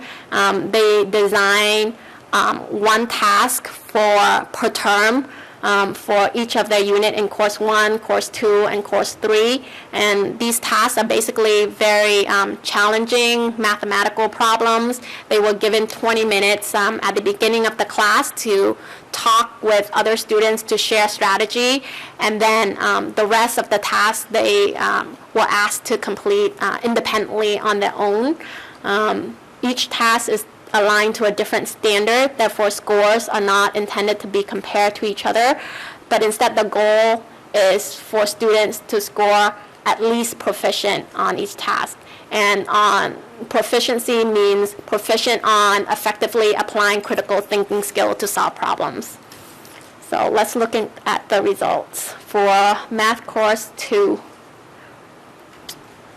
this is kind of the rubrics that the teacher used to really analyze the student work that they get back. So as you can see, it's very detailed, it's very developed. They took time to kind of norm this rubric together to make sure that the teacher who's grading the pre-test and the post-test and all of that is kind of on the same page.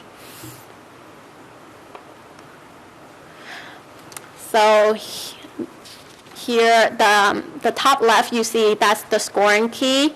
16 is advanced, 12 is proficient, 8 is developing, and 4 is deficient. And then on the right side, you kind of see the averages for each term for each of these tasks. So they're averaging around 11, 10, 11.4, 11.5, so around proficient. But what's more interesting is looking at the bottom graph. And these show the percentage of students who are scoring proficient on each task. And you can see that, in term 1, they're 55%, term 2, 46% of students are scoring proficient, term 3, 58%, term 4, 62%.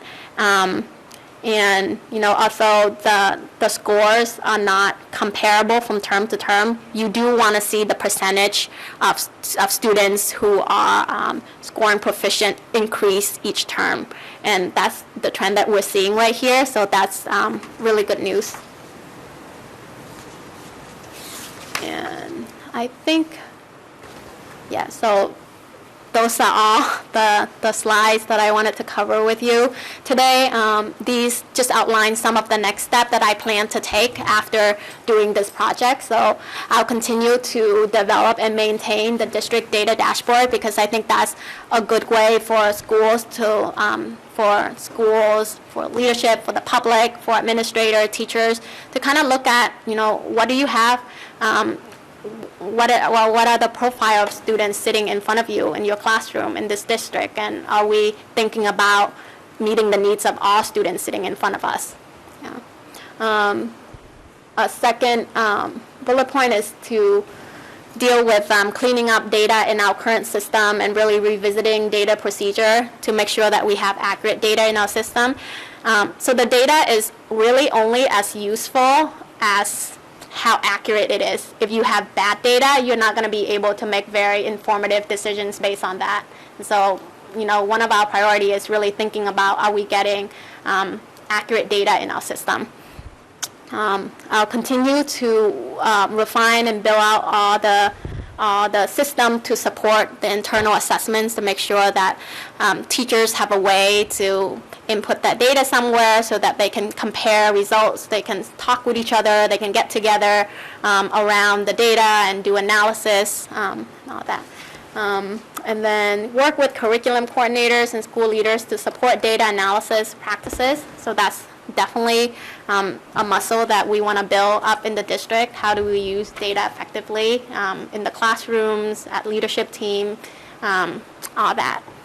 And supporting transition to new systems. So, as we're moving on with our work, we might be discovering that some systems might not be great for our needs here. So how do we help the system, help teachers, help parents make the transition to new system which are more in line with our current needs and not the needs of, student population like 10 years ago or 15 years ago. So that's something that we're also revisiting and considering.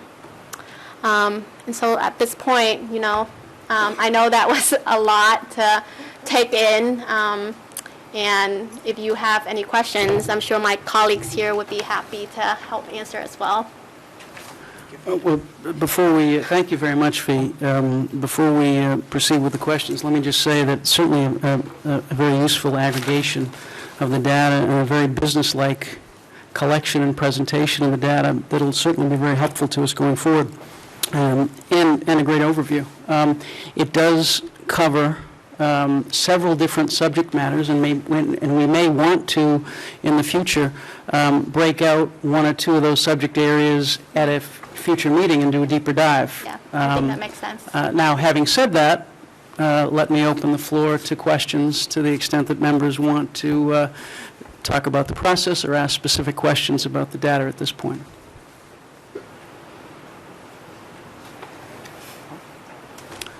Ms. Bagley-Jones.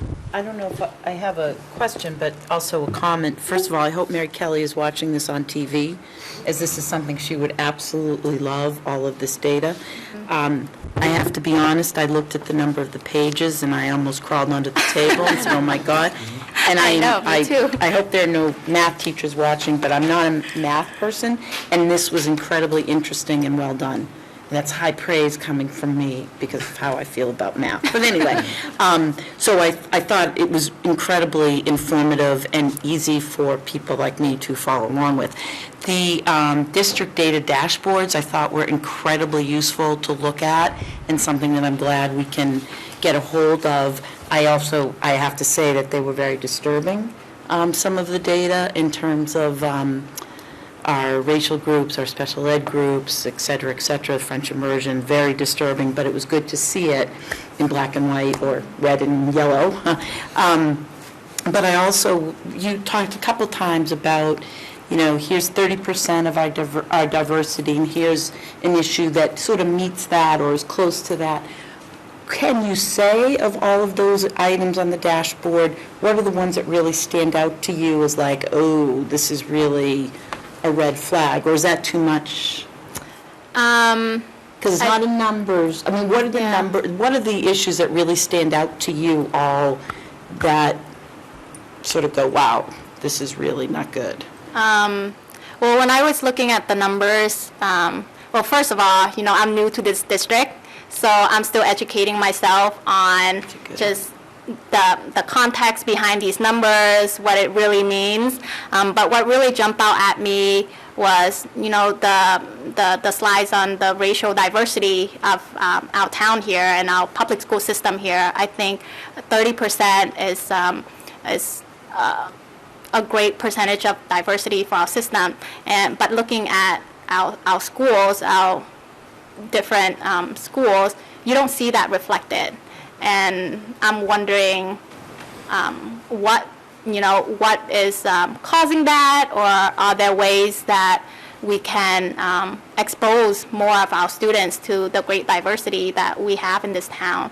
I mean, honestly, when I'm looking at some comparison for other towns that are achieving academically, you know, Brookline, Newton, they don't have the diversity that we do here in Milton. And you really have to question how much of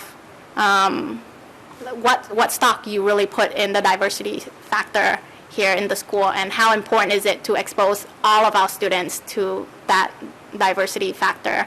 I mean, I came from Boston, you know, my family came from Boston.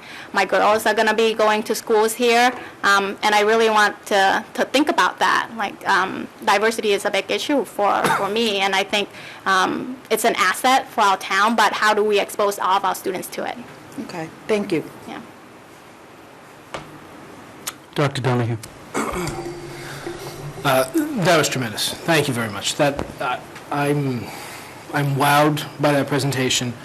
I thought not only was the data tremendously interesting and worthy of, I think, multiple meetings, multiple discussions, but the way it was presented was incredible.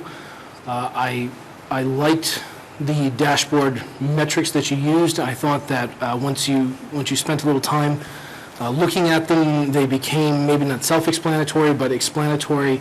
Definitely, especially with the editorial comments that you have put in with several of the charts. Those were very, very, very, very helpful.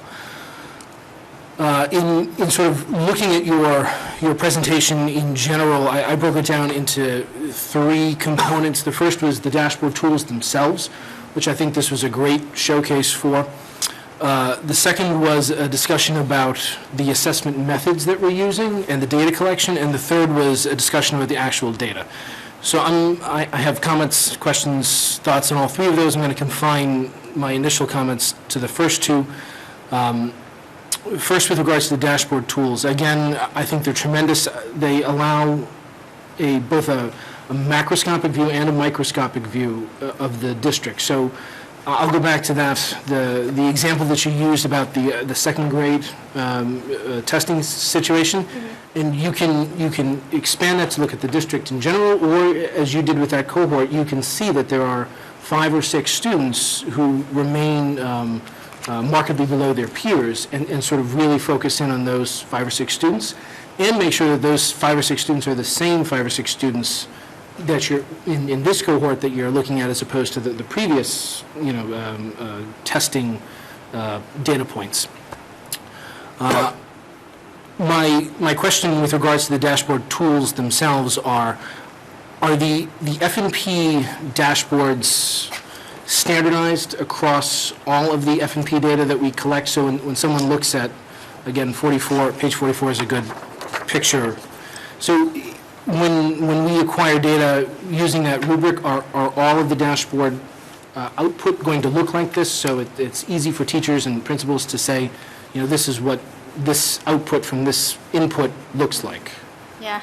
No, I think that's a great question, and that's definitely something that I will be working with our teachers and our curriculum coordinator and our principals to design for the upcoming school year. I think you hit the nail right on the head. If you have all this data and everyone is looking at it differently or interpreting it differently, then you're not reading the same data. You're not getting the same conclusion from it. So at the district level, we're working with all our staff to really think about what's the best way to represent these data so that it's most informative for teachers in the classroom. Yeah. If I might add one comment, with this F&P data, when we sit with the principals, we actually, you said go down to the second graders, we actually look each quarter at who those children are. We look at who those students are. We identify students at both ends of the spectrum. We look at the number of children who have jumped 1 or 2 levels, and when you were speaking about, who those second graders are, it gives new significance to no child being left behind. When they're sitting at the local level, and we're sitting and saying, Mary Gormley was at this level, what kind of supports have we put in place for Mary Gormley to move, and why isn't Mary Gormley making the jumps that every other student in that class is making. And then, if I may, 2 or 3 follow-ups to that. More to the assessment and data collection, specific questions. When we look at our graduation statistics and we talk about graduates entering the military, those are, I just want to clarify, those are graduates going directly into the military, not the service academies? Yes. Is that correct? Okay. And the second follow-up point, specifically with regards to some of the editorial comments on the side, I think going forward in the future, you've probably thought this yourself, but I would like to state it on behalf of myself.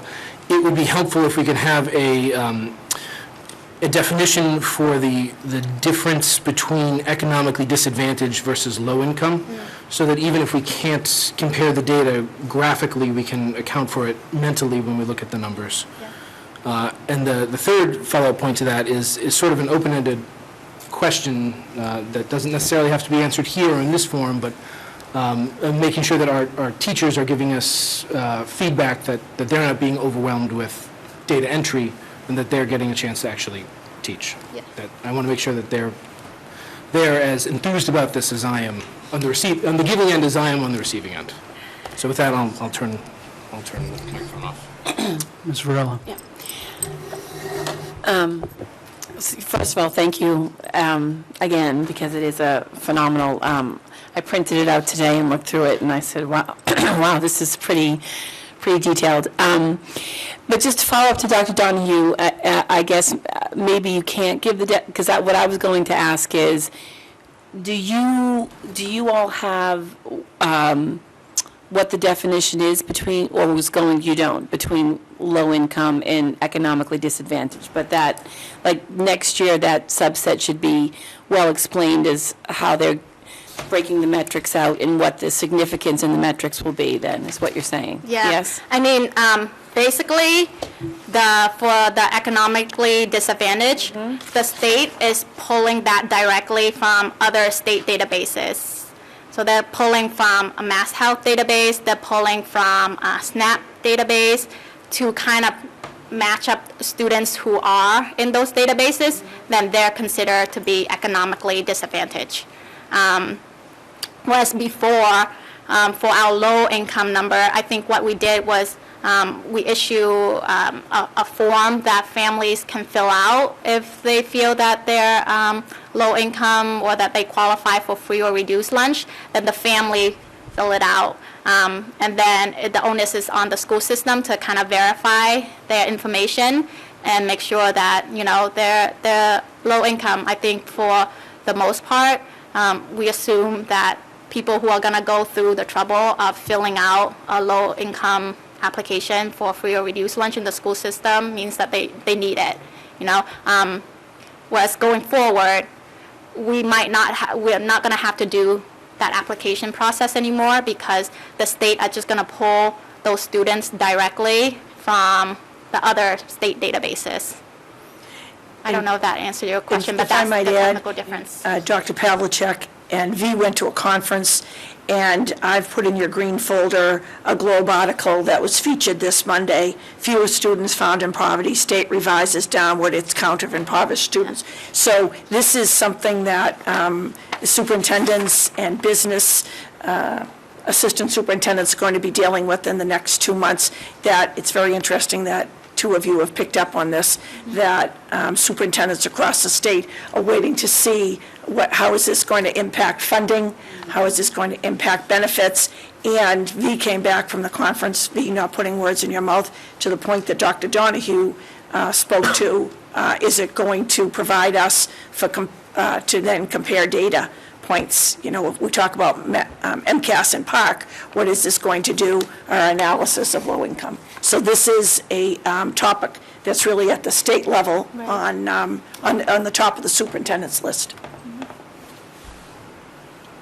Ms. Padera. So I was just going to say, I think that the presentation was great, and I'm looking forward to now we have a nice, clear-cut way of presenting data, so I'm sure that all the other presentations are going to even be, you know, better. And as you had said before, it's hard to look at just 2 years of data sometimes because you've got different things to look at, or even 1 year where you're looking at, different content and things. So it'll be great. Every year will be a little bit better and clearer way to look at data. I just had one question, and I know you might not be able to answer it, but on the AP data, the AP test data, the percentage of students with 3 to 5 scores of 3 to 5 has gone up, which is fantastic. But I noticed the number of tests has gone down, over 100. I'm just wondering whether that's, if we know the reason for that, have we lost a couple classes or anything like that significant, or is it just the number of students taking those tests has gone down? Yeah, I'm not sure. So the number of, that you were looking at is not the number of students taking the test? It's number of Oh, sorry. The number is not the students taking the test, it's the tests taken. So you can have one student taking multiple tests. Right. So we can't really assume that it's that there are less students who are taking AP exams, but there are less tests being taken, but it could potentially be by the same number of students. So it could be, but what I'm wondering is, have we reduced the AP selections? No. Okay. So to that point, it's one of those data points that we think we've discussed it at the high school level. And to Chairman Zulis's point, it might be one of the dive down issues that we talk about. And we have to look at more than 1 year.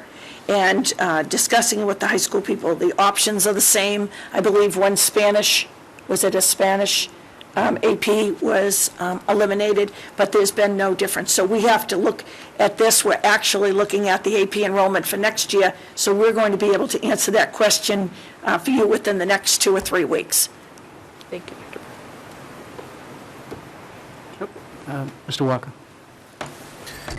So, thank you. It's quite encouraging to see that the model that Ms. Downs and Dr. Pavlicek built continues to improve. And this is, it's obvious that quite a bit of work went into this. I think the chair put his finger on it. I would encourage the chair to try to find the time as you build the next couple of agendas to allow for a follow-up discussion. I think there are a few things we need to discuss. I think we, as the school committee moves more and more towards data-driven decision-making, I think we owe you some direction about what data we need. I think the dashboards are helpful in terms of how you've organized them. I think the potential flaw with dashboards is they don't give you the granularity that you need, so I think we have to decide whether we have that granularity. And I think in terms of, there are a lot of different data elements here, and within each of those, there are different audiences. So the uses that you have for some of this data might be very different than the uses that the school committee has. And therefore, the form that you presented to your audience in might be different than the form you presented to the school committee. So I think we need to talk about that a little bit. But most importantly, as we talk about, for me, what I'm looking for is demographics data, performance data, and what imperatives that suggests for the school committee and the superintendent. What are the policy imperatives, and what are the areas where we should be focusing? So at the end of the day, that's what I'm looking for from a data-rich presentation like this.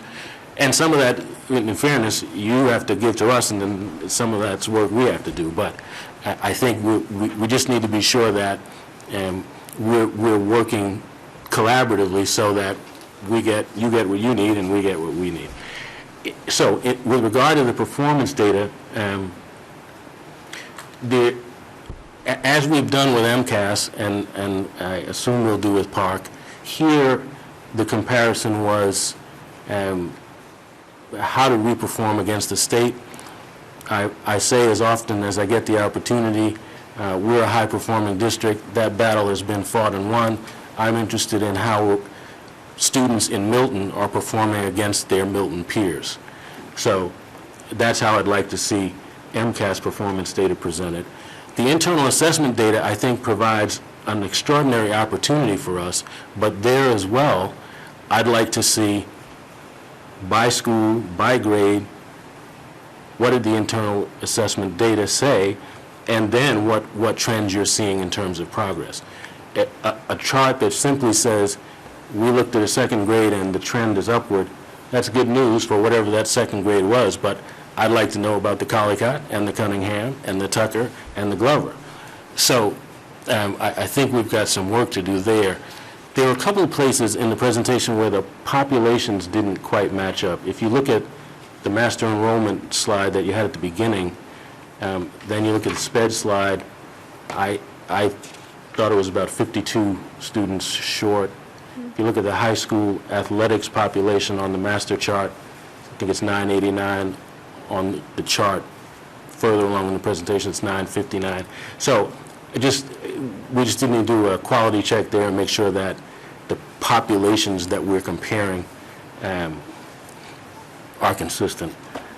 Tracy, for your challenge, I think, and we didn't see, we had one SPED slide here, but we didn't see a lot about SPED achievement and performance. I think the challenge is still the development of a SPED closing the proficiency gap strategy, and then again more granularity. And you've got an incredibly complex population, so there are going to be a lot of caveats and a lot of differentiators. But at the end of the day, we need the same sort of strategy and the same sort of data presentation for the SPED population that we have for the entire district. Just to respond to that, I think I hear your point loud and clear. There are things that we have to decide on what we want to see, because I can't remember the comment that was made earlier, like how much time do we want our teachers to spend on collecting data? And we really have to balance that with, you know, what kind of data do you really need at the school committee level to make the kind of policy decision that you need to be making. So it probably is a conversation between what the school committee needs and what we can provide that is not too onerous for teachers as well. But. So I will look to the members over the next couple of weeks to contact me and let me know those areas in which you think we need to make a deeper dive in the short term over the next 2, 3, 4 meetings. And we may ask you to return with respect to some of those. Just a couple of quick process questions. Who has access to the data dashboards? So right now, all the school leaders, all the principals, and district leadership do. Okay, and to Laura's point, is there any discrimination in terms of if they're signed up for the dashboards, do they get them all, or do they just get a subset of them, or is there any discrimination along those lines? Or? Right now, I just have them all up on one website. I haven't discriminated anything yet. Fair enough. Yeah. Fair enough. Anything else? Oh, if I might, first I want to recognize V. Somebody might ask why we brought all our district leaders here tonight, and V, it's been a learning experience for us too, and you gave more credit and Glenn Pavlicek for doing this, but the individuals at the table today have spent the hours over the years, 12 months a year, doing this data analysis. And I've said to the public and to the school committee, these individuals would have to do it beyond school hours, weekends, because Dr. Spalding's not going to say, with the 900 of you on hold today because I'm preparing for the school committee next week. So the data analysis that our administrators have done over the past 4 years has been nothing short of amazing. And V agrees with me. And they've done it over and over again for school committee, PTOs, right, Ms. Burrows? And it's been phenomenal. And so what you see in front of you, if you had questions tonight, but V has quickly jumped into the Milton Public Schools, and they were here for support. I think we can all agree she can swim on her own now. And she owns and is gaining an understanding and has put herself in a team situation with all of our team leaders. So for all of those who came out tonight. I so appreciate it. And as Chairman Zulus said, if we target different areas, we'll identify individuals to come who can answer specific.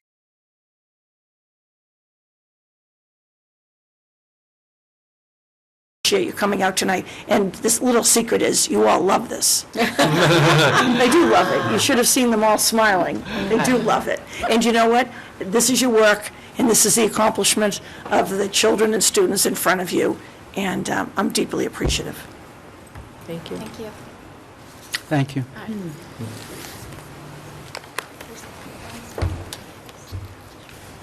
Next, this was a request by school committee member Kelly before she left, and Roy Walker had asked for an Edline update. So we have a brief Edline update from Dr. Angela Burke, our technology director.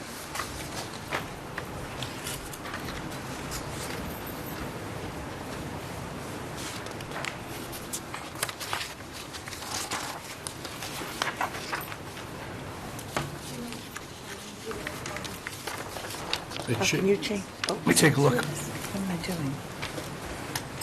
Something in your back. You did.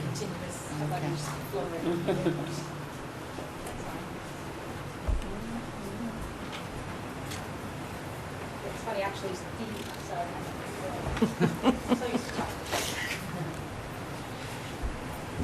V's last slide indicated that she was going to support the transition to new systems, and that's actually what her and I have been working very closely together on this, and we do want to acknowledge that we've had some systems for a while that have worked. A lot of things are piecemeal, but in the interest of streamlining our systems and making things more up-to-date and efficient and doing what's best for the current population and staff members we have now, we have had some conversations about the use of Edline. Thank you so much.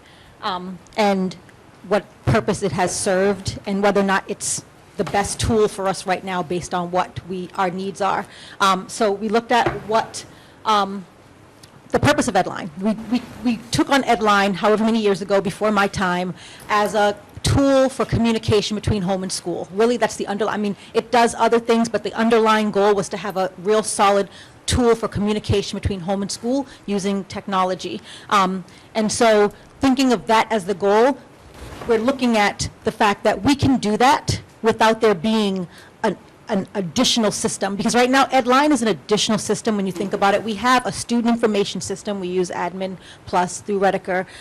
We have other systems that we use in the district, and Edline's sole purpose was to be the connection between home and school so that teachers could report, thank you, on what they're doing in their classrooms, but it doesn't necessarily have to exist in isolation on Edline. We can streamline and use tools that we already have in existence and make it almost a one-stop shopping deal. So what I'd like to tell you is just share with you where we're at with this, our thinking, and how we'd like to move forward. So I just kind of outlined for you what Edline is currently doing, what purpose it's serving, just so you have in your head and you know exactly what it is that we need to replace. And then I'm going to show you how these things can fit into other categories of things we already have going on in the school. So I won't read it to you, but you're aware of what we currently use Edline for. I will just say, over the last few weeks, I have been doing some anecdotal data gathering, no formal surveys, but I have gotten into the schools. I've spoken with teachers, I've spoken with principals, guidance counselors, and just got a sense of what they think Edline is really doing for them. And unfortunately, it's kind of got a bad rap with the teachers. They don't love it. They don't think the interface of it is very friendly. And if we could find a better system for them, they are all for it. I've got nothing but thumbs up from everyone I've spoken to. If we can find a more efficient way of communicating between home and school, they're all for it. So that anecdotal data has been very helpful for us in terms of planning to move forward. So the way we're looking at replacing it is actually going to be live between three different things. The main two items would be a system we already use, Administrators Plus. It's our student information system, and it currently has the capacity to do way more than we're utilizing it for. So we would like to move forward with opening up Administrators Plus and having it serve the purposes that it can potentially serve. Our school website is also a place for communication. So a lot of the items that are currently on Edline can be stored and housed right on our own website. I put that last one because even though it wouldn't necessarily be a formal requirement of teachers, it is something we've been utilizing. We started rolling it out this year. We had some formal training back in April, and we've been getting teachers to have relationships with their students through Google Classroom. So the other two are more so for families, parents, community members at large to have a sense of what's going on. But Google Classroom is a really nice intimate relationship between teacher and student in terms of assignments being posted, grades being shared, comments, feedback. So that's an option that I put up there that we're exploring internally. But I just wanted to let you know, that, be aware of all of the options that are currently out there.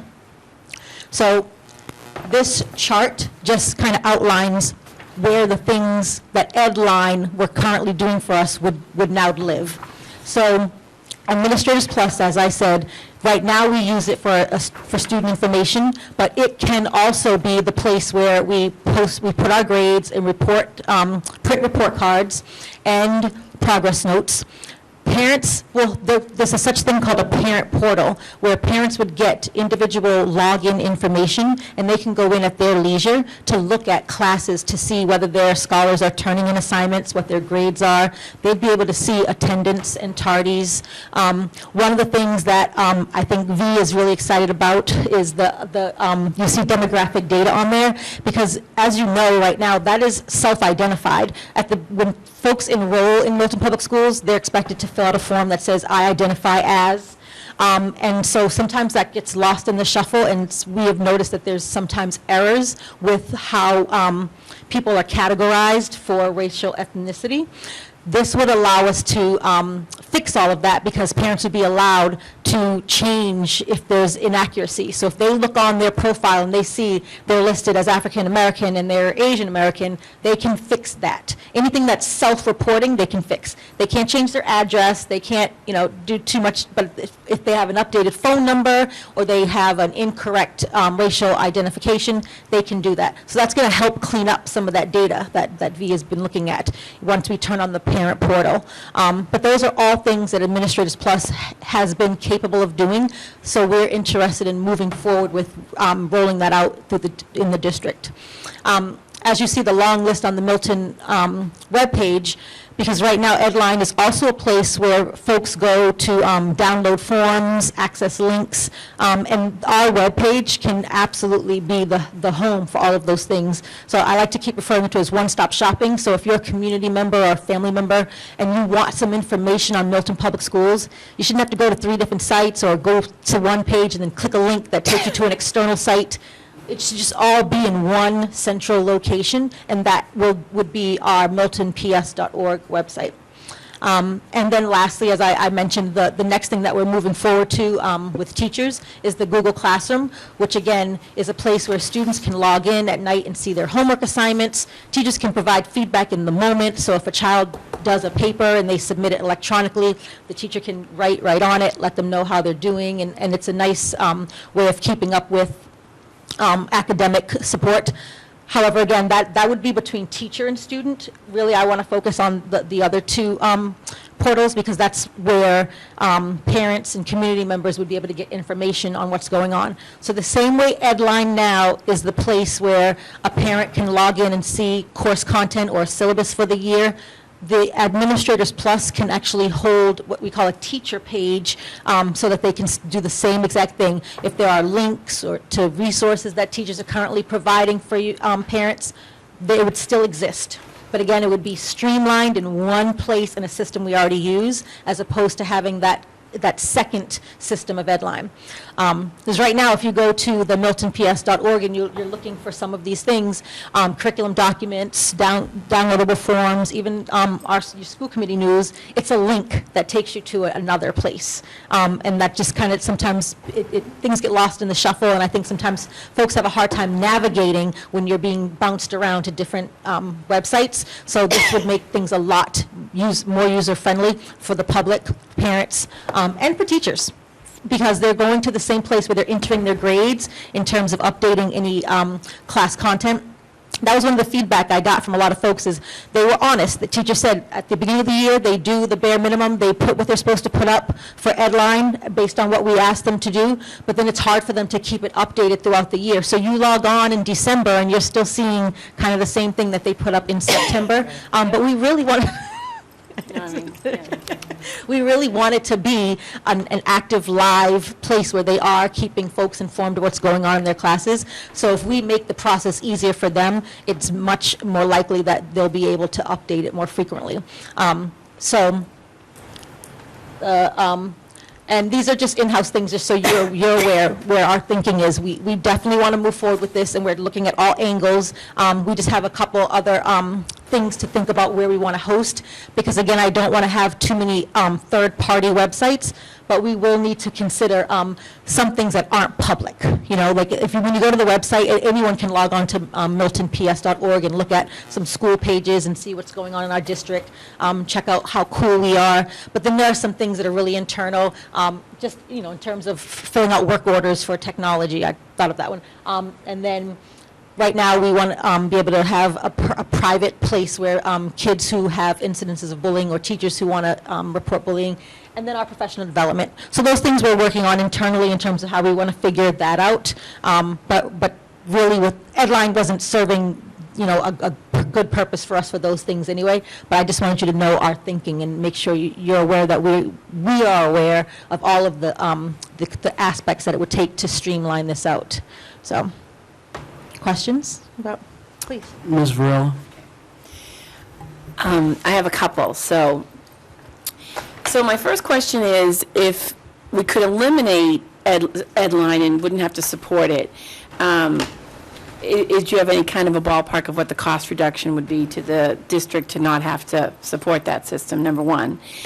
Number two, from the surveying that you've done and with Administrators Plus now, are teachers up to speed on it? If they're not, how much more training would they need? And do you think that it's just more user-friendly, that more teachers would use it, so that, again, as a parent, when you go in December and nothing's changed since September 14th, that would be nice? And thirdly, would it cost any more money to the district to have to expand the uses of Google and Administrators Plus?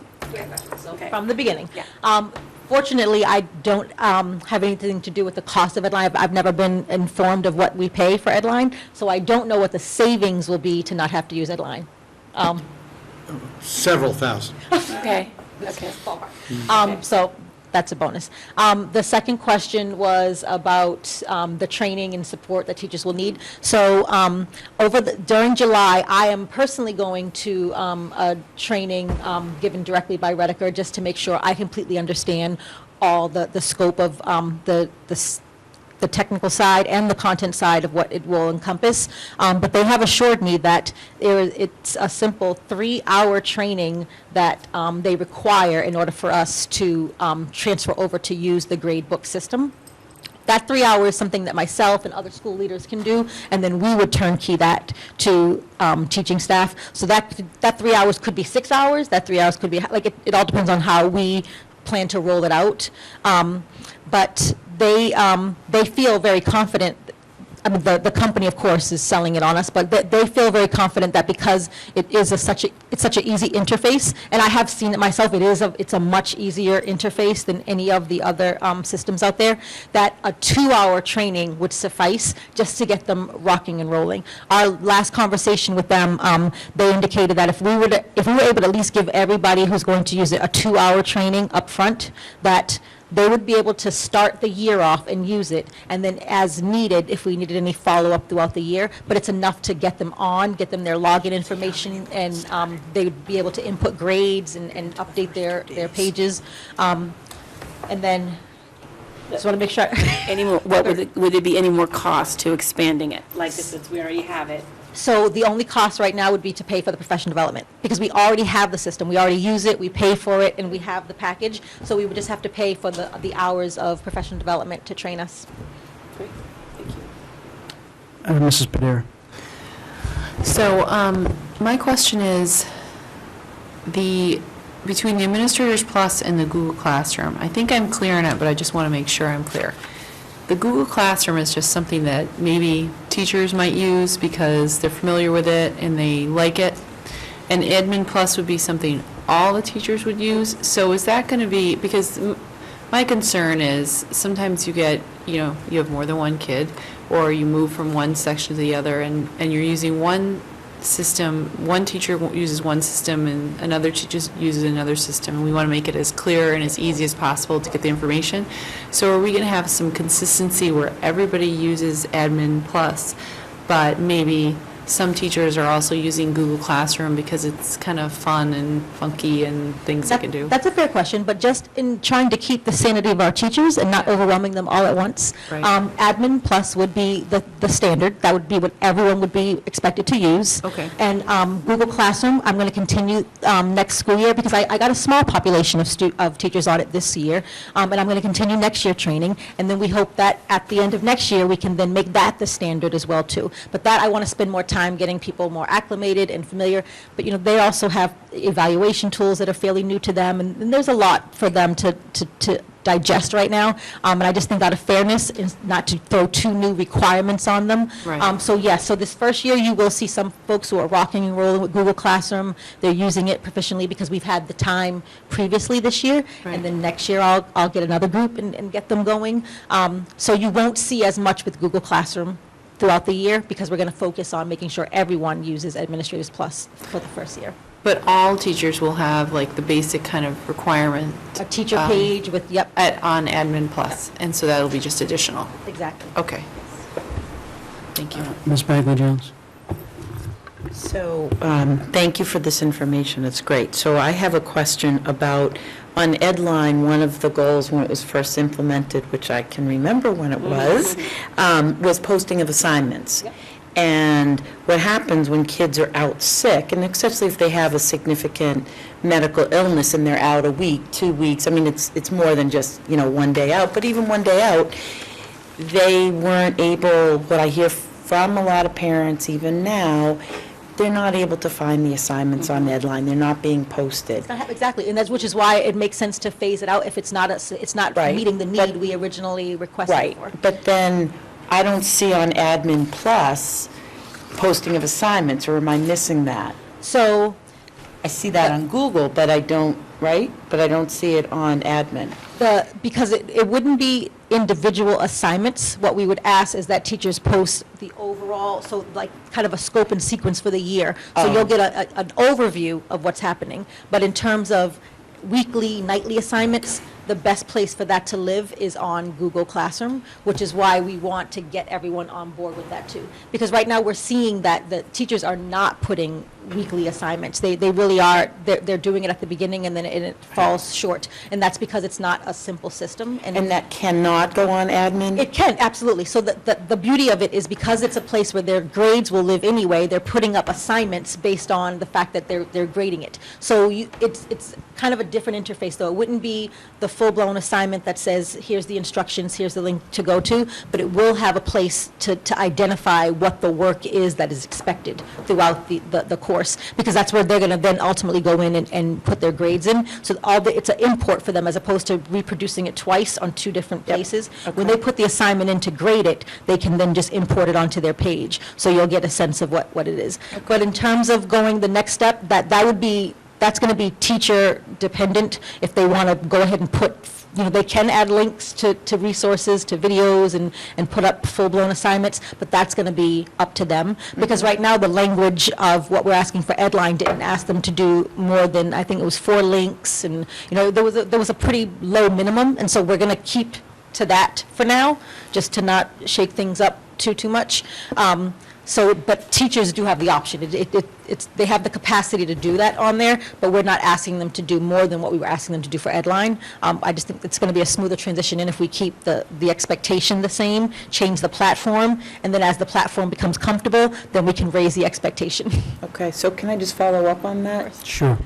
So I think it was John Phelan, Mary, that used to say, if you're going to expect, you have to inspect, right? Yes. So, and that was always an issue with Edline. Okay, we're expecting teachers to do that. In fact, Mary's put a lot of money and time into training folks over the years on Edline, But then, so I guess the question might be more to the leadership team in terms of, so how are you going to make this happen? Is there going to be professional development time allotted to this?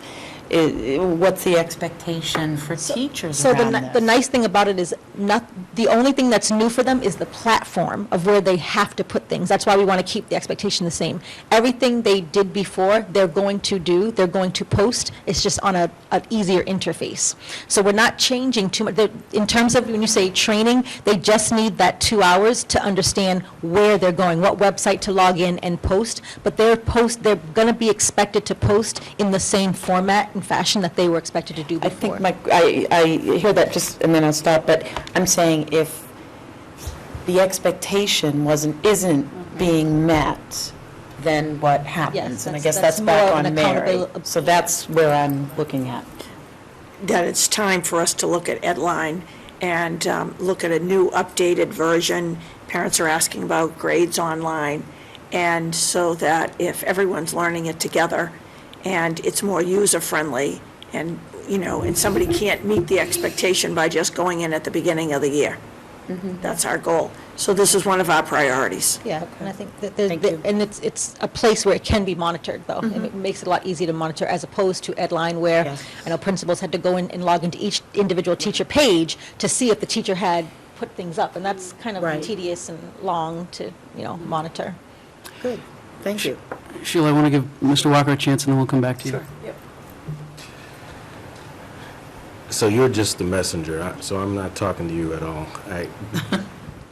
This is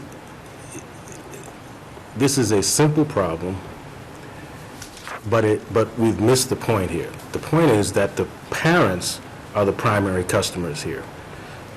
That's great that we've talked to the teachers and the principals about what they'd like from Edline or what they're getting or not getting from Edline, but the parents are the primary customers here. What we promised them was a single place where they could go to get assignments and communicate with their children's teachers. That's what we promised them.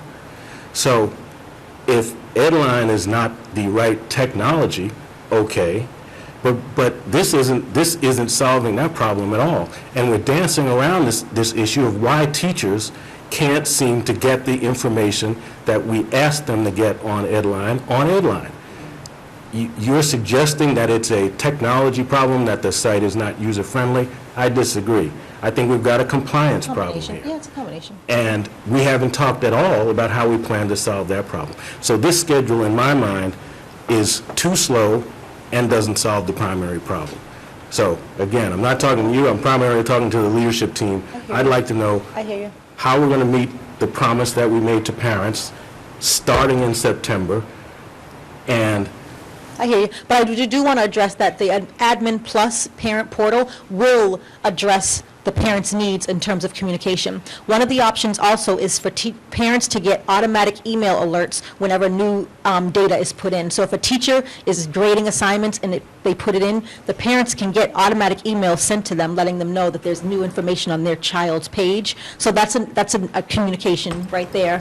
so what I'm suggesting is that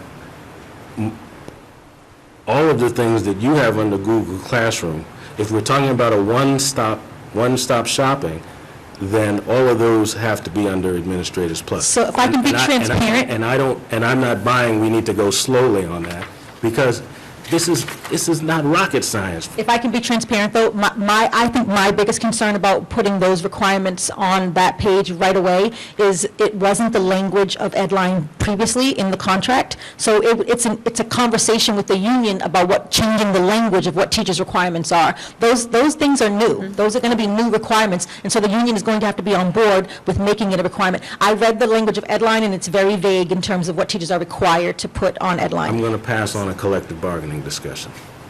Good.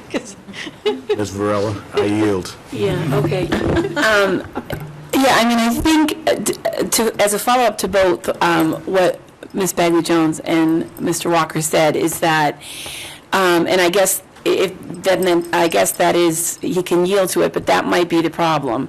Because because you, as a parent of two kids, as a high schooler and a middle schooler, they have teachers who are incredibly tech savvy and who will go to Edline and put the weekly spelling lists on, and if they have a big assignment, like in social studies, and that you can print out the page if you have a second grader or a third grader, whatever. And if somebody is out sick, they'll know what, they won't get behind. And then you go to another teacher's page, and it's like blank. It's like, welcome to my classroom. These are my overall expectations, blanketed, vague. Exactly. And that's what Mr. Walker's talking to, of course, that parents don't want that. They want to be able to say, okay, this is tonight's homework math assignment, the spelling list, and whatever. So I guess the question is the only way to ensure that every teacher who works for us does that is because it's in the union contract that they have to do it. And if that's the issue, then that's the issue, right?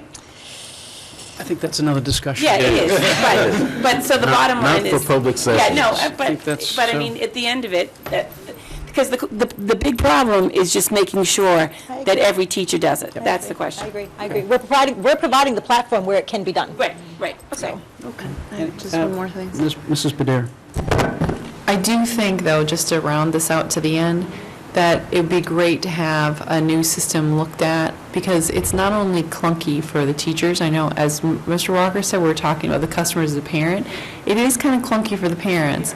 And there are teachers out there doing wonderful things with technology that's been much more helpful and much more informative.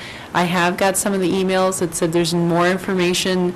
A progress report was just downloaded, so you click on it instead of just having to remember to check. Because I have to say, as a parent, I'm really good about checking the website at the beginning of the year and then not so much at the end of the year either. So I appreciate that you're looking at this, and like I said, I think it'll improve communication on both parts, because sometimes it's the parent that's fault that's not checking out the communication. And so if we can look at it and improve the communication, then we can look at other parts of that as well. So I really want to thank you for looking at this and improving this. And I just have one final thing, though.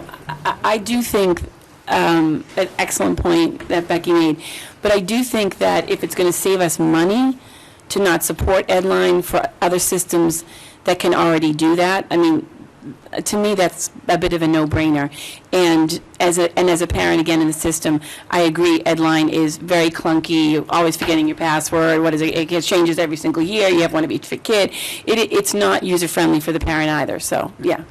Thank you. So thank you, Dr. Burke. Just one thing. You talked about the 2-hour training for the teachers. Have you given thought, if the district went this route, a timeline for transition? Have you given thought to that? How long the transition would take?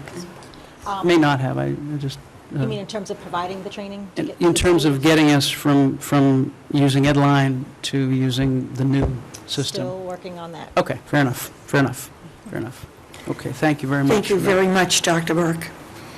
We're going to move on now to the Special Education Program Review Contract Award, and I'm going to turn this over to Dr. Pavlicek. Tracy Grandow is also back again to And Tracy Grandow, our pupil personnel administrator. answer any questions. Just briefly, you have a memo in your packet. We decided to put out a request for an invitation to bid on consultant services to do a special education program review. We put it out at the end of March, advertised it in the usual places for such bids. We received a dozen or so requests for the actual bid documents itself. We did this through town council. The bid documents themselves are a lovely package of about 90 pages. If you want a copy of it, it's a lovely bedtime reading, laying out exactly what it is that we were looking for. In the end, we got 5 submissions from bidders who are interested in getting the work from us. What we did is the bidders were asked to present 2 sealed envelopes, one with just a description of what it is they intended to do and addressing all the non-economic requirements that we put out in the bid, and the second envelope was the actual bid price. What Ms. Grandow, Karen Clasby, and I did was to go through all the non-economic proposals, rate them on qualifications that we had advertised, the plan of services, the general qualifications, the capabilities of these companies. We went through and rated each of those factors as highly advantageous, advantageous, or non-advantageous, created basically a grading grid of them. And once we had done that, we then opened the economic package, which became another criteria, which we again rated as advantageous, non-advantageous, or highly advantageous, and came up with a recommendation for an award. Following that, we did follow up with reference checks on the vendor that we're going to recommend. And so you have the details in here. There were 5 vendors. We are recommending awarding the contract to PCG Education, which, although it was actually the second lowest bid on our matrix, was scored as a more fully responsive and a more advantageous total proposal. It had the highest number of highly advantageous on all of its ratings, and so based on that, the bid number was only one of the several criteria. And in consultation with town council, we were advised that this was a recommendation we could make based on the specifications we had put in the bid. So what's before you tonight is a recommendation that the school committee award the bid for the special education consulting services to PCG Education. The amount of the bid is $38,180. We had $25,000 budgeted for this. We will come up with the remaining money from various other sources, probably some special education consulting services, probably from some other sources like that, that we will look at as sources for the remaining $13,000. But the bids ranged from one bid of $23,000, PCG was $38,000, the others were $51,000, $53,000, and $65,000, so they were considerably more. We are comfortable with PCG Education. As for their merits as a company, I'll leave that more to Ms. Grandow and Ms. Clasby, who are the special education experts. But these were the companies that fulfilled our invitation to bid, and we feel comfortable in recommending to you the bid of PCG Education. And so with that, the floor is open. Mr. Walker. Move that we authorize the superintendent to enter into a contract with PCG Education for the purpose of performing a special education program review for an amount not to exceed $38,180. Second. Motion has been made and seconded. Any discussion? Can I just ask a question? Ms. Bagley-Jones. Are you gonna talk about what is involved in the program review? Could someone just give, is that what you're going to talk about? Yes, I can It would be address good that. for the viewing public to hear what's included in it, but do we need to hear that before we vote, or can we vote? It's a good time to hear it. It's a good time to hear it, okay. Thank you, Dr. So Pavlik. it is always a good idea to periodically assess the overall programs, and it covers everything from staffing.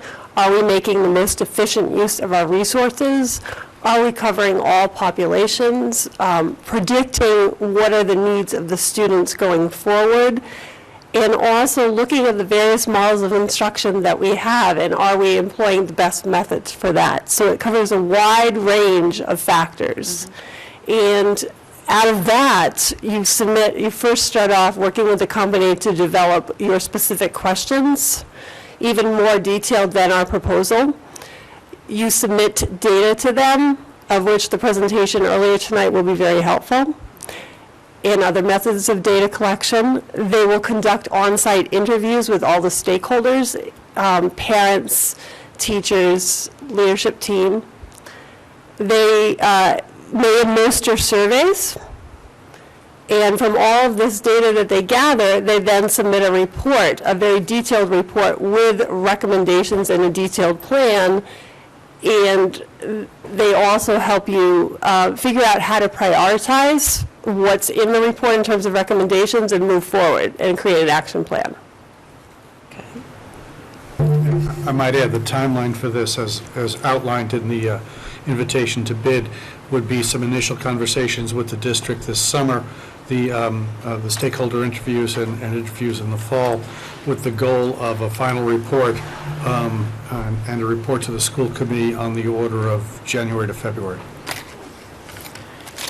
Ms. Bailey-Jones. So thank you, that was very helpful, both of you. So my follow-up question to that would be, I hear you say that they're going to have interviews with the stakeholders in the fall. When they're developing the questions with you, if their parents or the CPAC have ideas about what they want the questions to be, would they refer them to you? Yes. For you to then share with the company? Okay. Yes. Okay, thank you.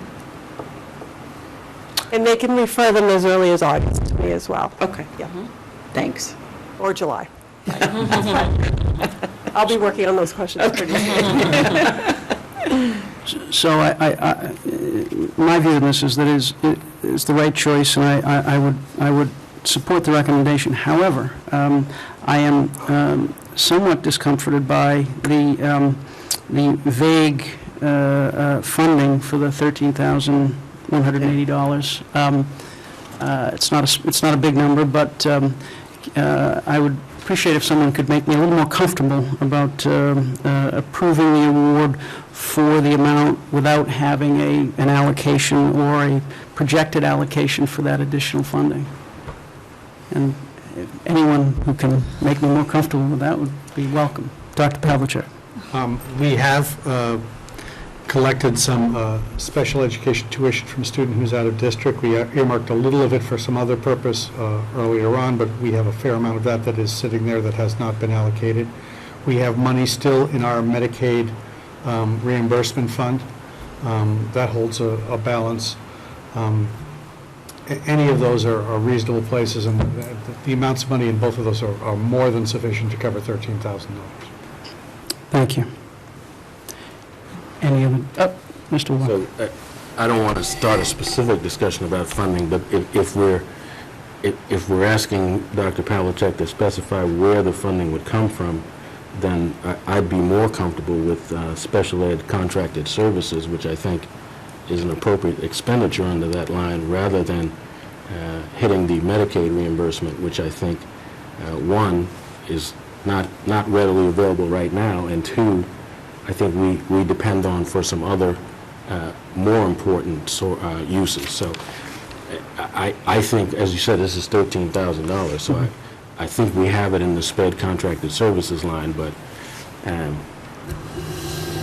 if we're going to specify now where it comes from, then I'd like to nail that down. If I may. Superintendent Goldman.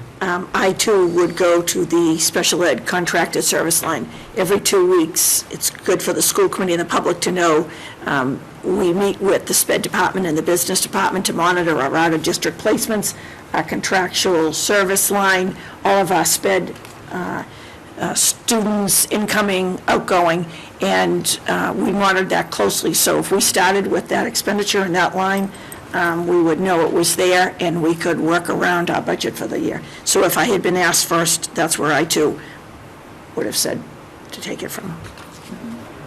So, Leroy, if you want to add that to your motion, I would certainly support it. I would accept that as a friendly amendment, Madam Chair. All right.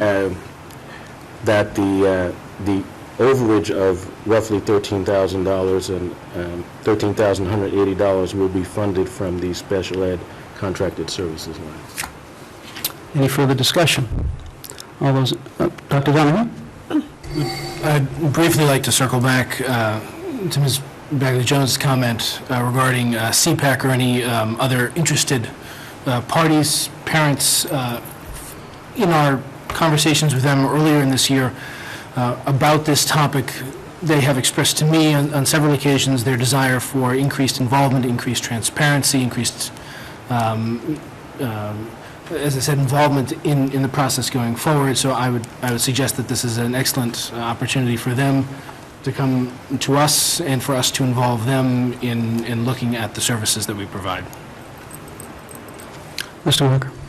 I think that's an excellent idea, and normally there's a kickoff meeting with the consultant, so I think it would be perfect if you actually invited them to that kickoff meeting. I think that would set the right tone, and rather than simply having them submit ideas about questions, they could get in on the ground floor and feel like they're actually a part of the process. Any further discussion? All those in favor? Unanimous. I'll be very brief and finish. Thank you, Tracy. Thank you, Tracy. Thank you, Tracy. Tonight, before this meeting, I'd like to one more time publicly recognize, I have done in the email blast, the school committee had a reception for our retirees and for the community to join us in congratulating Mary Lou Bradley, Mary Ellen Burke, Karen Clasby, Patricia Kopetsky, Eileen Lovett, Ludmila Nivaroshkin, Janet Potts, Nathan Randall, Catherine Roach, and Jean Rillo, who will all be leaving, retiring from the Milton Public Schools. We wish them health and enjoyed retirement, as cumulatively they have served the Milton Public Schools for, if you put the years together, hundreds of years. We have a nice surprise. I don't know if a lot of you know. I wasn't aware that Fox 25 has a, what's it called? A zip drive show. And it's talked about in the morning, and it's talked about at night. And Friday morning, if you're at Cunningham Park between, I think, 7 and 10, 6 and 10. 6 and 10, you'll be with the 100 million Miltonites as they come to celebrate the town of Milton, and they have identified Chief Wells as their hometown hero. So I'm sure he'll join me. Anything you want to know about Chief Wells, you can find out on Channel 25, is what I've been told. Tomorrow morning is the last day of school. It's a half day for students and a full day for teachers. In my email blast, we've noted tomorrow morning and in several blasts that we will have 1,000 children at Milton High this summer for 6 weeks between all of the summer programs that are run in the town of Milton. And I'm not going to detail those for you tonight. They're all in the blast. This weekend is Milton celebrates its birthday every year, even though I don't think it is its birthday date, with this weekend and another accolade for the Copeland Family Foundation funding the fireworks. So Saturday, the 3rd annual, and I probably should let Dr. Pavlicek, you probably would be surprised to know that he's one of the party planners. Did you know that, Dr. Donahue? That he is one of the individuals for the 3rd annual Milton Music Festival and Fireworks, Saturday, local artists and artisans, from 3 in the afternoon, no, 10 at night. Till 10 at till night. 10 at night when the fireworks happen. Or you can stay in your home and maybe see the fireworks over Milton Hill. And then if you want to join the Celtic event all day Sunday, Chairman Zulus, you can go back to Milton Hill from, Glenn? Well, our hometown hero will tell you it's the Celtic event. It's Okay, excuse me. Yes. And so, in closing, and we'll remind parents and guardians, the most important, next to safety this summer and being with your family, summer reading, but we'll have lots of spots on summer reading. Thank you. Thank you, Superintendent Gormley. And so we are nearly 3 hours in, and we have some miles to go. We're going to hearken to the Pierce production of Conrad of Bye Bye Birdie, and we're going to take a 30-second intermission while I go get a bottle of water. And I encourage everyone to stand up and take 30 seconds, and then we will come back for the chairman report. Those at home, you might want to take a minute. If you're hanging on our warrants, take a minute. Here's the facilities, and I'll be right back.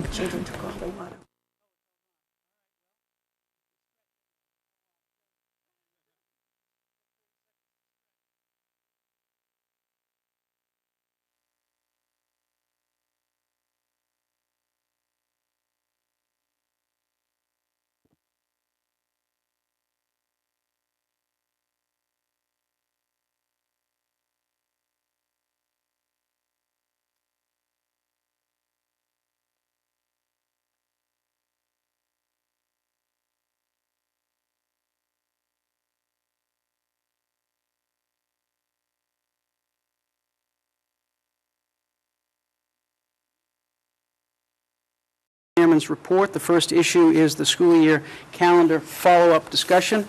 The issue there was Ms. Varela had asked the superintendent at our last meeting what her view was on referring the matter of issues related to the school calendar to the policy subcommittee for review.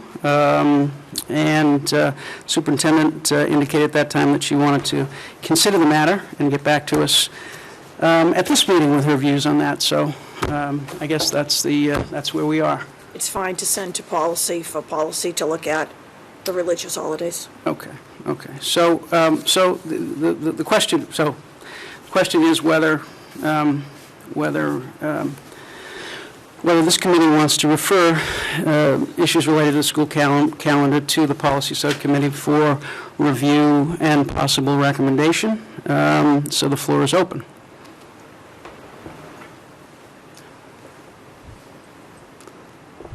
Did you have your hand? I was trying to.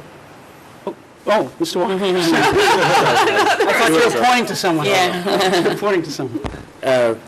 So just for clarity, what is it we're asking the policy committee to do? So in my view, the school calendar, including religious holidays and snow days, this is an issue that will be with us next year. It was an issue that is with us this year, and it is an issue that will be with us next year. And my view is that we should give the policy subcommittee a broad swath of review to look at those issues and to report back to this committee by April 1st of next year. This committee will be in a position and is required by our policies to approve the calendar. So we will face these issues next year. In my view, if I am in the position next year, if I'm here next year and have to vote to approve the calendar, I would like to benefit from a deeper dive and some depth of review of this issue by a subgroup of this subcommittee. So that's so my view is, if no one else makes the motion, I would make a motion to refer issues related to the school calendar to the policy subcommittee for review, with a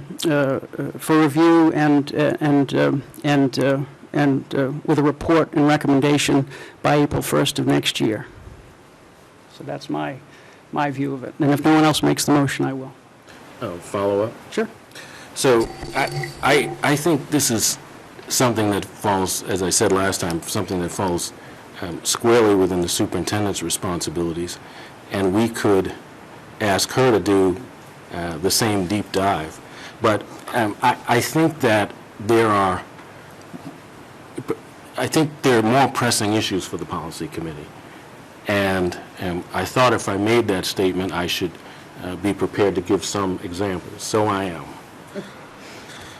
So I would suggest that the evaluation of the superintendent policy, which is woefully out of date because I think 2.5 years ago now we accepted the DESE model for the evaluation of the superintendent, and we are now utilizing that model. I think the policy should certainly reflect that model. So I would suggest to the policy committee that they could get busy on that right away. Sexual harassment is a policy that needs to be updated, reviewed and updated and distributed annually by law. I would suggest they could look at that policy.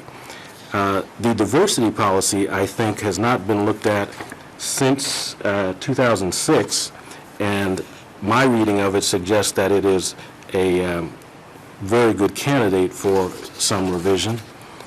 I think it would be a good idea to look at our hazing policy, since we have seen in the news several hazing issues that were deplorable. I think in light of recent events, we could look at our weapons in school policy. Given that we've changed our cash management policies based on recommendations from the consultant we engaged, I think the student fundraising activities policy is a candidate for review very quickly. Both the student discipline and disciplining students with special needs, I think, need to be updated. We were advised by counsel that the law changed with regard to discipline, and we were briefed on that, I think, last fall.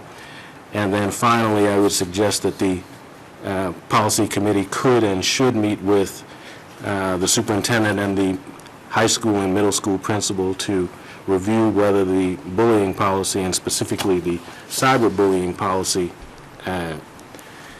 needs to be updated, given that we've had some cyberbullying cases that were pretty serious. So before I'd ask the policy committee to look at the school calendar policy, I would suggest that they have a busy agenda, but not only a busy agenda, one that would serve us much better in the short term by having them look at those policies. Ms. Bagley-Jones? I think that was a very impressive list, and I think you should join the subcommittee to help us I with did that, draw on Mr. my Walker. previous experience on the policy subcommittee, but I'll leave it to the three of you now. Well, so we need that list. I can Okay, provide it. that's good. The calendar, and we always want to be as helpful as we can, but I don't think the calendar belongs with the policy subcommittee, only in that what I heard was about the religious holidays. But, there are also other issues, Labor Day, teacher contracts, all that. And I guess I really do feel like, and Mary, I don't need to make it more on you, but I feel like I need to follow the educational leadership's take on that, or opinion, or practice, or expertise in the school calendar versus it being in a policy. I guess I feel uncomfortable with that. Even though I understand where you're coming from and it makes sense, but there's so many other things about the school calendar that are dependent upon educational expertise versus a policy. So I'd rather see it go back to Mary and then come to all of us. I also think it's a lot on the policy subcommittee to take on this issue with there being so much discussion about it. I don't know, but I'm open to whatever. Mrs. Padera? I guess I look at it as looking at the calendar as a whole and the issues that have come up with it this year that are not going to be probably, even if we have a really light snow year, and maybe it's not even related to snow, but looking at the calendar as a whole is something important for us to look at, because it does come to our attention and we do vote on it. So I do think it's somewhat fair to delve deeper into it before, we're looking at it a year in advance of voting on next year's calendar, instead of kind of trying to put out a fire every year and taking these 2 days off, and then we'll go another 2 days off that we'll look at. And of course, we have to talk to the administration about their expertise and use their advice as well. But if we're going to be involved in the decision-making of it, it feels a little incomplete to just vote on it at one meeting. So that's the only thing I would add to it. I don't want to go back and forth, but can I say something else? Ms. Bagley-Jones? I totally agree with you. I was thinking more, is this a policy subcommittee issue? I agree totally that we need to have a lot of discussion about this outside of this so that it can be a working group. I just didn't know if it belonged to policy. But I totally agree it needs more discussion and more depth looking at it, following Mary's expertise. I definitely agree. Well, the reason, Kristen, it would be in policy is because we do have policies that relate to the school calendar, and they require our approval, and we do have a policy that relates to religious holidays. And so that's why, at least in my judgment, the best place for this would be in policy subcommittee. So that's my view. So, Ms. Rowe. Yeah. Even from speaking at the last meeting, the reason why we spoke about whether we have it in policy is that no matter what, I just think because of the strong response that we got from A, the religious community, and B, parents as a whole, saying they never read it and they weren't aware of it, and it was too embedded in the superintendent's email blast. I just think more research and investigation needs to happen next year, whether it's done by policy subcommittee or, as Kristen said and Leroy said, whether it's done by the administration, by the superintendent and the administration, whether it's Janet and Mary and Glenn all together, but and reaching out I don't know, asking the PTOs to roll things out and bringing attention to it, because that's basically the issue. I think we need to prove one way or the other to the parent community that the district has done a more thorough outreach, knowing that they've gone to each school and, asked for their input, so that whatever decision is ultimately made, we wouldn't be confronted with, I don't want to use the word backlash, but, a response from the parental community like we did this year that would be not advantageous. So, I too am open to either place. It's, I don't know. Can I ask the superintendent where she would prefer to have it?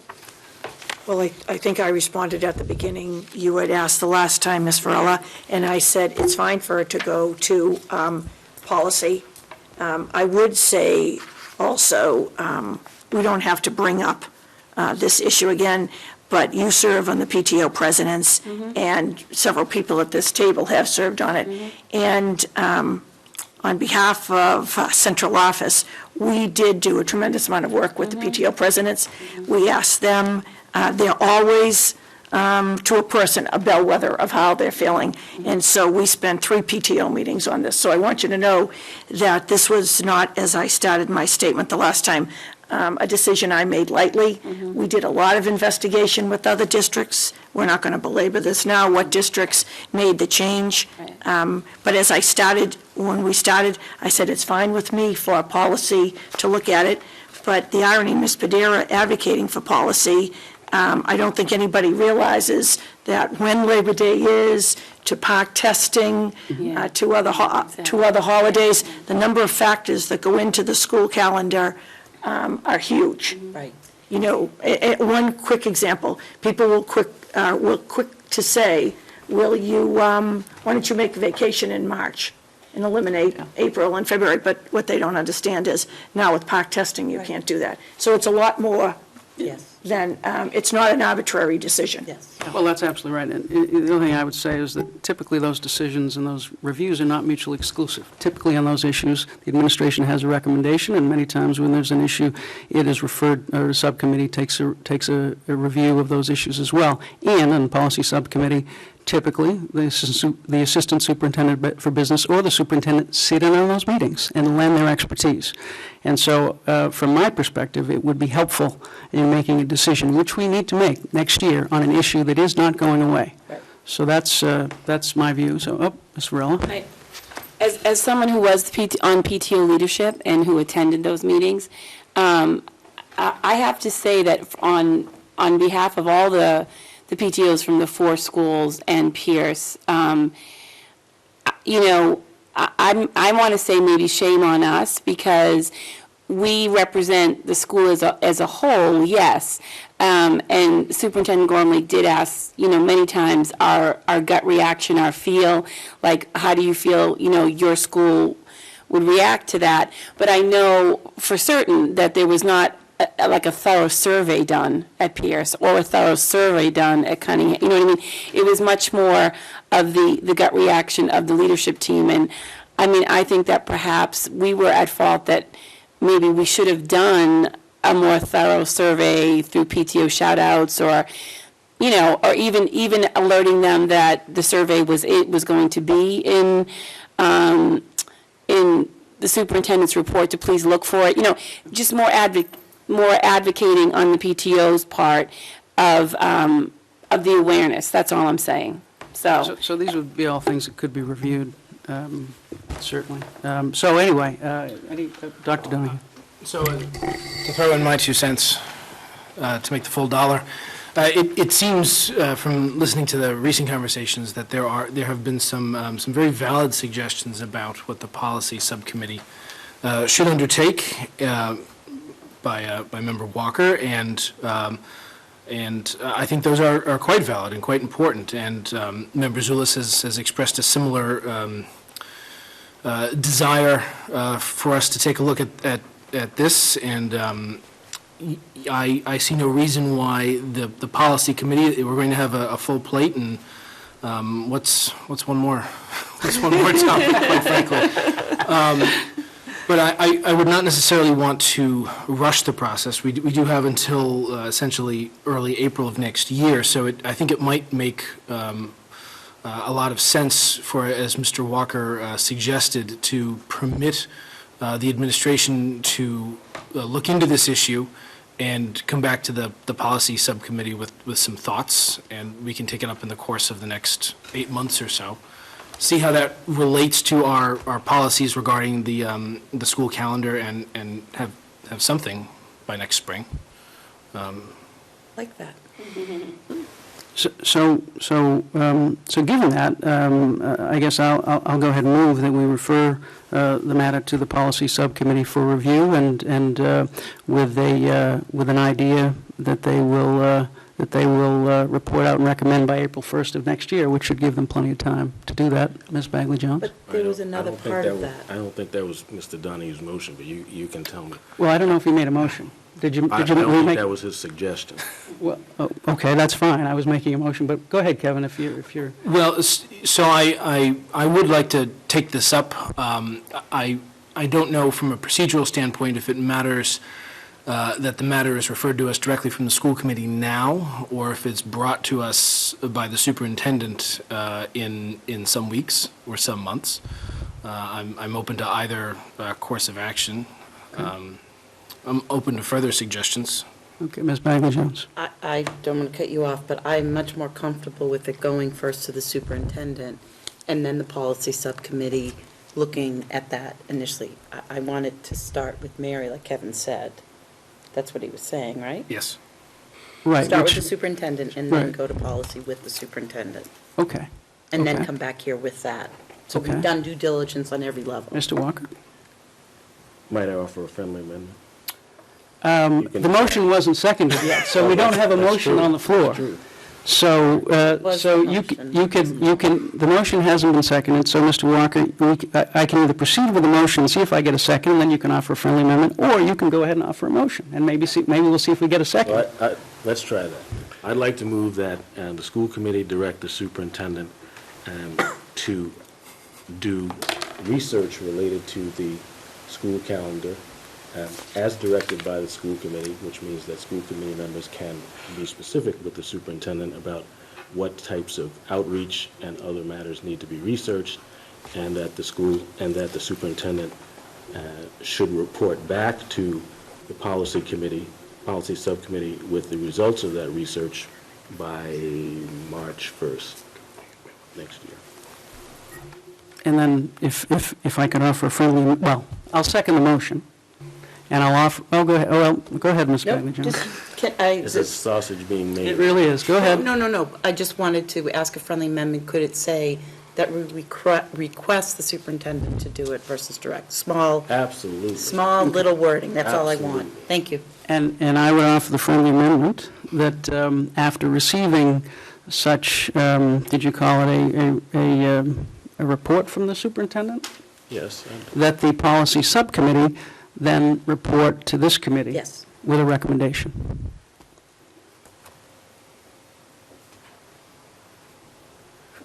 And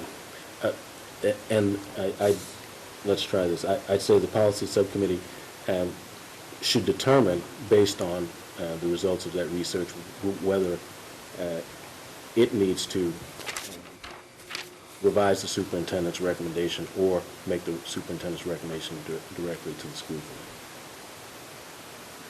committee. That is to say, maybe they may not have to do anything. There may not be anything left to research, but if there is, then they should do that work. Yeah, the only thing I would say, Laura, is, if it's just report on the issue, they can say there's no report. There's nothing to report on.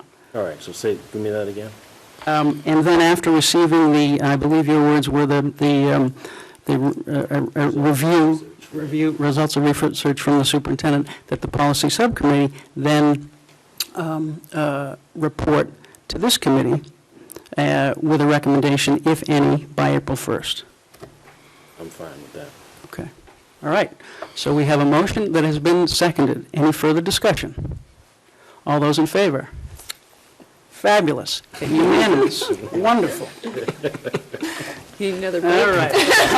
Yes, let's stretch for another 30 seconds.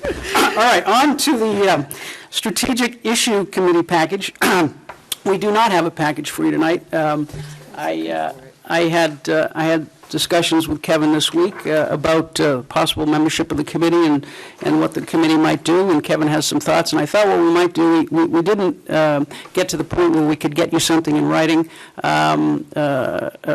with time to deliberate and consider it, so if I'd ask Kevin to report on his thoughts, and then if we have a brief discussion, and then at the next meeting, we'll have a written recommendation, and take the views of the committee into consideration with that recommendation on membership, et cetera. Thank you. Thank you, Chair. So two general topics. We spent some time at the last meeting, or perhaps it was the meeting before, generally discussing the charge to the subcommittee, which we'll get into in just another minute. And then the other topic that we discussed at moderate length was the composition of the subcommittee and thoughts about who best, in terms of different populations, to put on the subcommittee. So my thoughts regarding the charge, it seemed, as I recall, that we had something of a settled charge that was not quite a strategic plan committee where we were looking at the district as a whole and coming up with a plan, something of the likes we saw from outside, but where we reviewed some of the strategic plans, small s, small p, that have gone on previously in terms of our 5-year capital budget cycle, and other, the advancement initiative that we're currently in the middle of, and look at the goals and directives for those, and then try and identify, as the purpose of this committee, areas that were outside of that planning process, previous planning processes, with a goal for seeing where, or directing where, the district would be in 3 to 5 years, and setting some new goals to work alongside those. So that was, as my understanding, the charge, and I'm happy to entertain some more discussion about that. And then the other part of the conversation that we had previously was membership, and I think Ms. Varela had some excellent ideas about involving different people, different groups on the committee. I'll start off the conversation with my thoughts on the committee. What I would like to see, I would like to see a committee that is large enough that we have a variety of points of view and a variety of knowledge bases that we can draw from natively without necessarily having to go out and interview different groups, although I think that would be important to the committee's work. But I would like to have a committee that is small enough that we have a workable quorum, something more on the order of 5 or 6 as opposed to 12 or 13. And my preliminary thoughts on that at the moment were something along the lines of 2 school committee members, a single member of the administration, several teachers and several parents, maybe 4 teachers, 3 educators, something along those lines. Not necessarily directing the committee, the subcommittee, to specifically say you need a high school parent, you need a middle school parent, you need an elementary school parent, but with the idea that sort of diversity of opinion would be something that would be one of the things looked for when populating the subcommittee. And same thing with educators, not necessarily that you'd want, a principal and a math teacher and an English teacher or a foreign language teacher or something like that, but that you would look for a diversity of background and diversity of field when you're putting together the subcommittee. So those are my thoughts over the past 2 weeks. I'm happy to receive other thoughts. So just before we go further, let me just articulate what the motion was on the 20th, which in the motion that was approved was to create a strategic issues committee, the purpose of which is to identify key strategic issues which are not currently being addressed and creating a plan integrating current goals and objectives that are in place with new strategic issues that are identified. That was the motion according to our draft minutes, and I think Yes, it that's was. fairly accurate. It is. And so that was the motion that was approved. So, anything further? The hour is late, so perhaps it's incumbent on Kevin and myself to put together a written package for you, and we'll put it up for discussion and vote at the next meeting. All right, fair enough. Onward we go. Policy Subcommittee report. We don't have a Policy Subcommittee report, I believe, at this point. What we have is a policy review. The administration asked us at the last meeting to consider a new residency policy. We did not at that time have a draft of the new residency policy. We now have a draft of that residency policy that you received. This would be a replacement of our existing policy, JFAA, and perhaps the superintendent can just, if she wishes, lay out the origins of the draft that you have and what it seeks to accomplish. Working on our residency, I referred to this at the last school committee meeting when we had our yearly annual update on residency. The idea has been presented to us internally and externally within the community to have all students going from grades 5 to 6 and students going from 8 to 9 have their families re-register. Last summer, what we did, we had all the students who live in Milton who go to Blue Hills Regional. Once those students go off to Blue Hills Regional High School, we have no way to know if during their high school career they've moved out of Milton. We continue to pay their tuition. And so we have children at the agricultural school, Blue Hills Regional, and students in out-of-district placements. So this is our policy. With that addition, we're prepared, if you pass this tonight, to communicate to the parents and to set up summer hours, including evening hours with our residency coordinator, widely publish those days and hours that families can go online to fill out the packet and to come in during the summer months, 2 full months, again with evening sessions to re-register. This has been an idea that's been talked about for the last 2 years, and we think that this year would be appropriate. Other districts do this. They choose different grades, and we think at those entrance grades would be an outstanding time to have students re-register. Ms. Bagley-Jones. So the change is in the second paragraph where it says students who are enrolled in the Milton Public Schools. Is that the change? And then yes, the educational program outside of the absolutely. Okay, so those are the changes. Actually, Kristen, it is in language a wholesale change to the existing policy, and there are some other differences as well. And I tried to do a red line today, but was unable to because the existing policy is in PDF, and I just didn't have time to do the conversion. But there are some other changes. The definition of residence is included, and there is an issue, I think, and I apologize for not raising it until I reviewed it today. In the third sentence, it says, persons who are found to temporarily reside in the town of Milton for the purpose of attending public schools in the town of Milton may be dismissed immediately from the Milton Public Schools, and et cetera, and they may be liable for the tuition. It seems to me that sentence is too restrictive because it just gives the schools the right to dismiss persons who are found temporarily to reside in the town of Milton. It seems to me there may be persons who are not temporarily residing in the town of Milton who this action may need to be taken against it. And that kind of restriction wasn't in the original policy.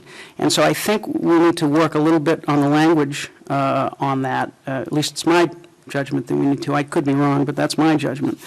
And so my question is, how critical is it that we approve this policy tonight, given what I think is a potential problem with the language, that I certainly would like to work on and get the blessing from council as well. So I guess the question is there an issue there?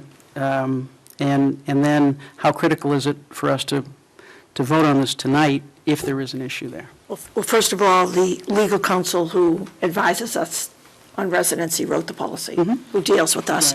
We can wait until you have a meeting the first week of July. Right. We can wait until that meeting. Right. Ms. Bagley-Jones. And I know the policy subcommittee, we're trying to find a date and we will get going, but I thought we'd gotten into the practice of putting in yellow the changes whenever we look at a new, is that what you meant by that? That's what I meant by red line. Yeah, Yes. so I think that that's, given how important this policy is on both sensitivity as well as the reality of what we need to do around residency, I would feel more comfortable if I was really clear about what the exact And you changes are. we can have it redlined, and we'll do that for the first week, but I'm going to again tell you that the lawyer that we work with wrote this policy. There aren't many policies that we have our legal counsel directly write, and she and another lawyer who we work with prepared this. We can redline it for you, we can explain the changes. This is her recommendation. Mr. Walker. What was that? So, I appreciate that this has been reviewed by council. Our chair is also council. I happen to agree with you on this one. I think that the language is too restrictive and limits us in a way that is not helpful. So, with all due respect to outside counsel, I would look for language that is more in line with the recommendation you made. It's a very affirmative point. With sound effects. Ms. Varela. Yeah, I also agree that that the language on what residency is too vague, too blanketed, and can be interpreted. I don't know. The whole part from temporary residents in the town of Milton for the purpose of attending Milton Public Schools should not be considered residency. Persons who are found temporarily residing in the town of Milton for the purpose of attending the schools in the town of Milton may be dismissed immediately. I don't know. Yeah, I don't like it. So, I agree. I think we'll the policy subcommittee would have a chance over the next 2 weeks if they to maybe take a look at it. We'll get it redlined. We'll raise the concern that Mr. Walker and I have articulated with the administration and council, and any other concerns, and your concerns as well, Sheila, on that definition. Any other things, Mr. Walker? Just one more thing I think would be helpful for the policy subcommittee to highlight within the policy which language is taken directly from the statute and which language is policy language that we've drafted. What? Those definitions. Are in the law? Okay. Okay. Anything else on the policy? So we will have a red line. We'll have some feedback, and we will be teed up to vote on the 8th. So actually, this can constitute a first reading, so we can follow our policy adoption policy, and so this can constitute our first reading of this policy, and we can have a second reading on the 8th and get it approved. Anything else on this? Thank you. Finance Subcommittee report. Approval of the vendor warrant. Dr. Pawlicek, if you would give me the amount, I'll make the motion. We actually have three. Three? We had one at our last meeting that we didn't vote at the time because we had just gotten it that night. That's We correct. had one from last week and we have one from tonight. And I believe I've signed the last two, is that correct? Yeah. Okay, good. So from 2 weeks ago, warrant number 50, June 11th, was in the amount of $93,546.12. From last week, warrant number 51, or do you want to do them serially? Why don't we take, you want to take them serially, or? I'd like to get them all down first, and then. Warrant number 51, dated June 18th, in the amount of $442,177.14.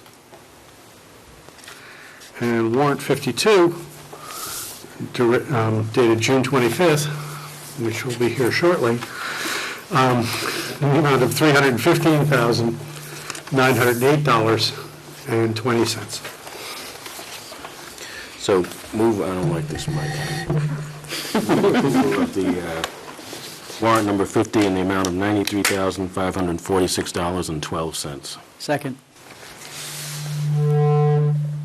It's a sign to go home. Any discussion? All in favor?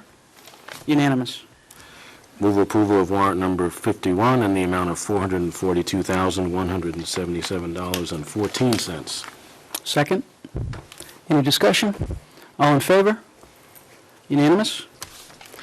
Move approval of warrant number 52 in the amount of $315,908.20. Second. Any discussion? I'm just going to abstain on this one because I haven't had a chance to see it as yet. So any further discussion? All those in favor? Opposed? And abstention, 501 with Zulus abstaining.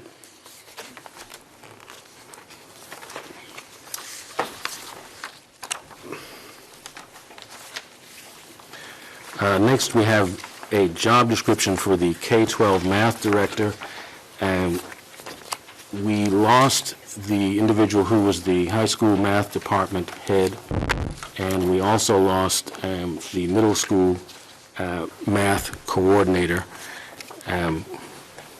Thanks to the genius of the superintendent, the assistant superintendents, we've come up with a creative solution, which is to create a K through 12 math director, which will address both the high school and middle school vacancies and will coordinate with the elementary coordinators. We think this is a fabulous solution, and by the way, based on an analysis that Dr. Pavlicek did for us, there is a net savings in terms of the salary. So what we're asking for school committee approval on is the title, since we're creating a new position. So I move approval of the new K through 12 math director position. Second. Any discussion? Ms. Varela? Do the other disciplines have a K-12, or does it vary as far as the directors? It varies. World language is K-12. The arts is K-12. PE, health director is K-12. Okay. All right. Technology is K-12. Any further discussion? Dr. Donahue? As a matter of housekeeping, the current positions that we're replacing with the single one, should we keep them as current positions, or should we eliminate those? We keep the titles because they're part of the collective bargaining agreement, and in the event that we might want to use those at some future date, we retain them on the schedule of titles. Thank you. Any further discussion? All in favor? Unanimous. Full-day kindergarten grant update. Dr. Pavlicek, anything? It's the same update as last time, except what you have seen is that they have extended the deadline for House Ways and, the House Senate Conference Committee to July 14th. So this will likely crawl on for a little while longer. Which gives me more cause for concern. Just an editorial comment. Okay. All set. Given the late hour, unless there's any burning desire among the members to approve minutes, I would suggest we defer that until the next meeting. Second. Without objection? Without objection. If there's no objection, we'll just do it. Old business, citizen speak topic response. I don't believe we have anything there. Next meeting agenda items. You can certainly feel free to email me any thoughts that you have on that as well. Citizen speak, nobody left. And so now we have a couple of matters for executive session. So I will move to enter executive session for the purpose of conducting strategy sessions in preparation of negotiations with non-union personnel, or to conduct collective bargaining sessions or contract negotiations, or collective bargaining sessions or contract negotiations with non-union personnel, the discussion of which in open session may have a detrimental effect on the bargaining position of this public body. And so, and we will not reconvene in open session after the end of the executive session. So if you've got all that. Did you say MEA? Yes. Okay. Yes. Collective bargaining and non-union. So if you've got all that, we need to do a roll call vote. Oh, thank you. Thank you, Mr. Walker. The motion's been made and seconded. Any discussion? Ms. Varela? No. No. Yes. Well, Sorry, do you want to go into executive session? Oh, yeah. I'm sorry. I'm All sorry, right. I'm blanking Ms. out. Bagley-Jones? 10:40. Well, Yes. yes. Mr. Zulish, yes. Ms. Padera? Yes. Yes. Mr. Walker? Yes. Dr. Donahue? Yes. All right, we're adjourned for executive session. Except Ms. Varela, so, you know. We're adjourned for executive session.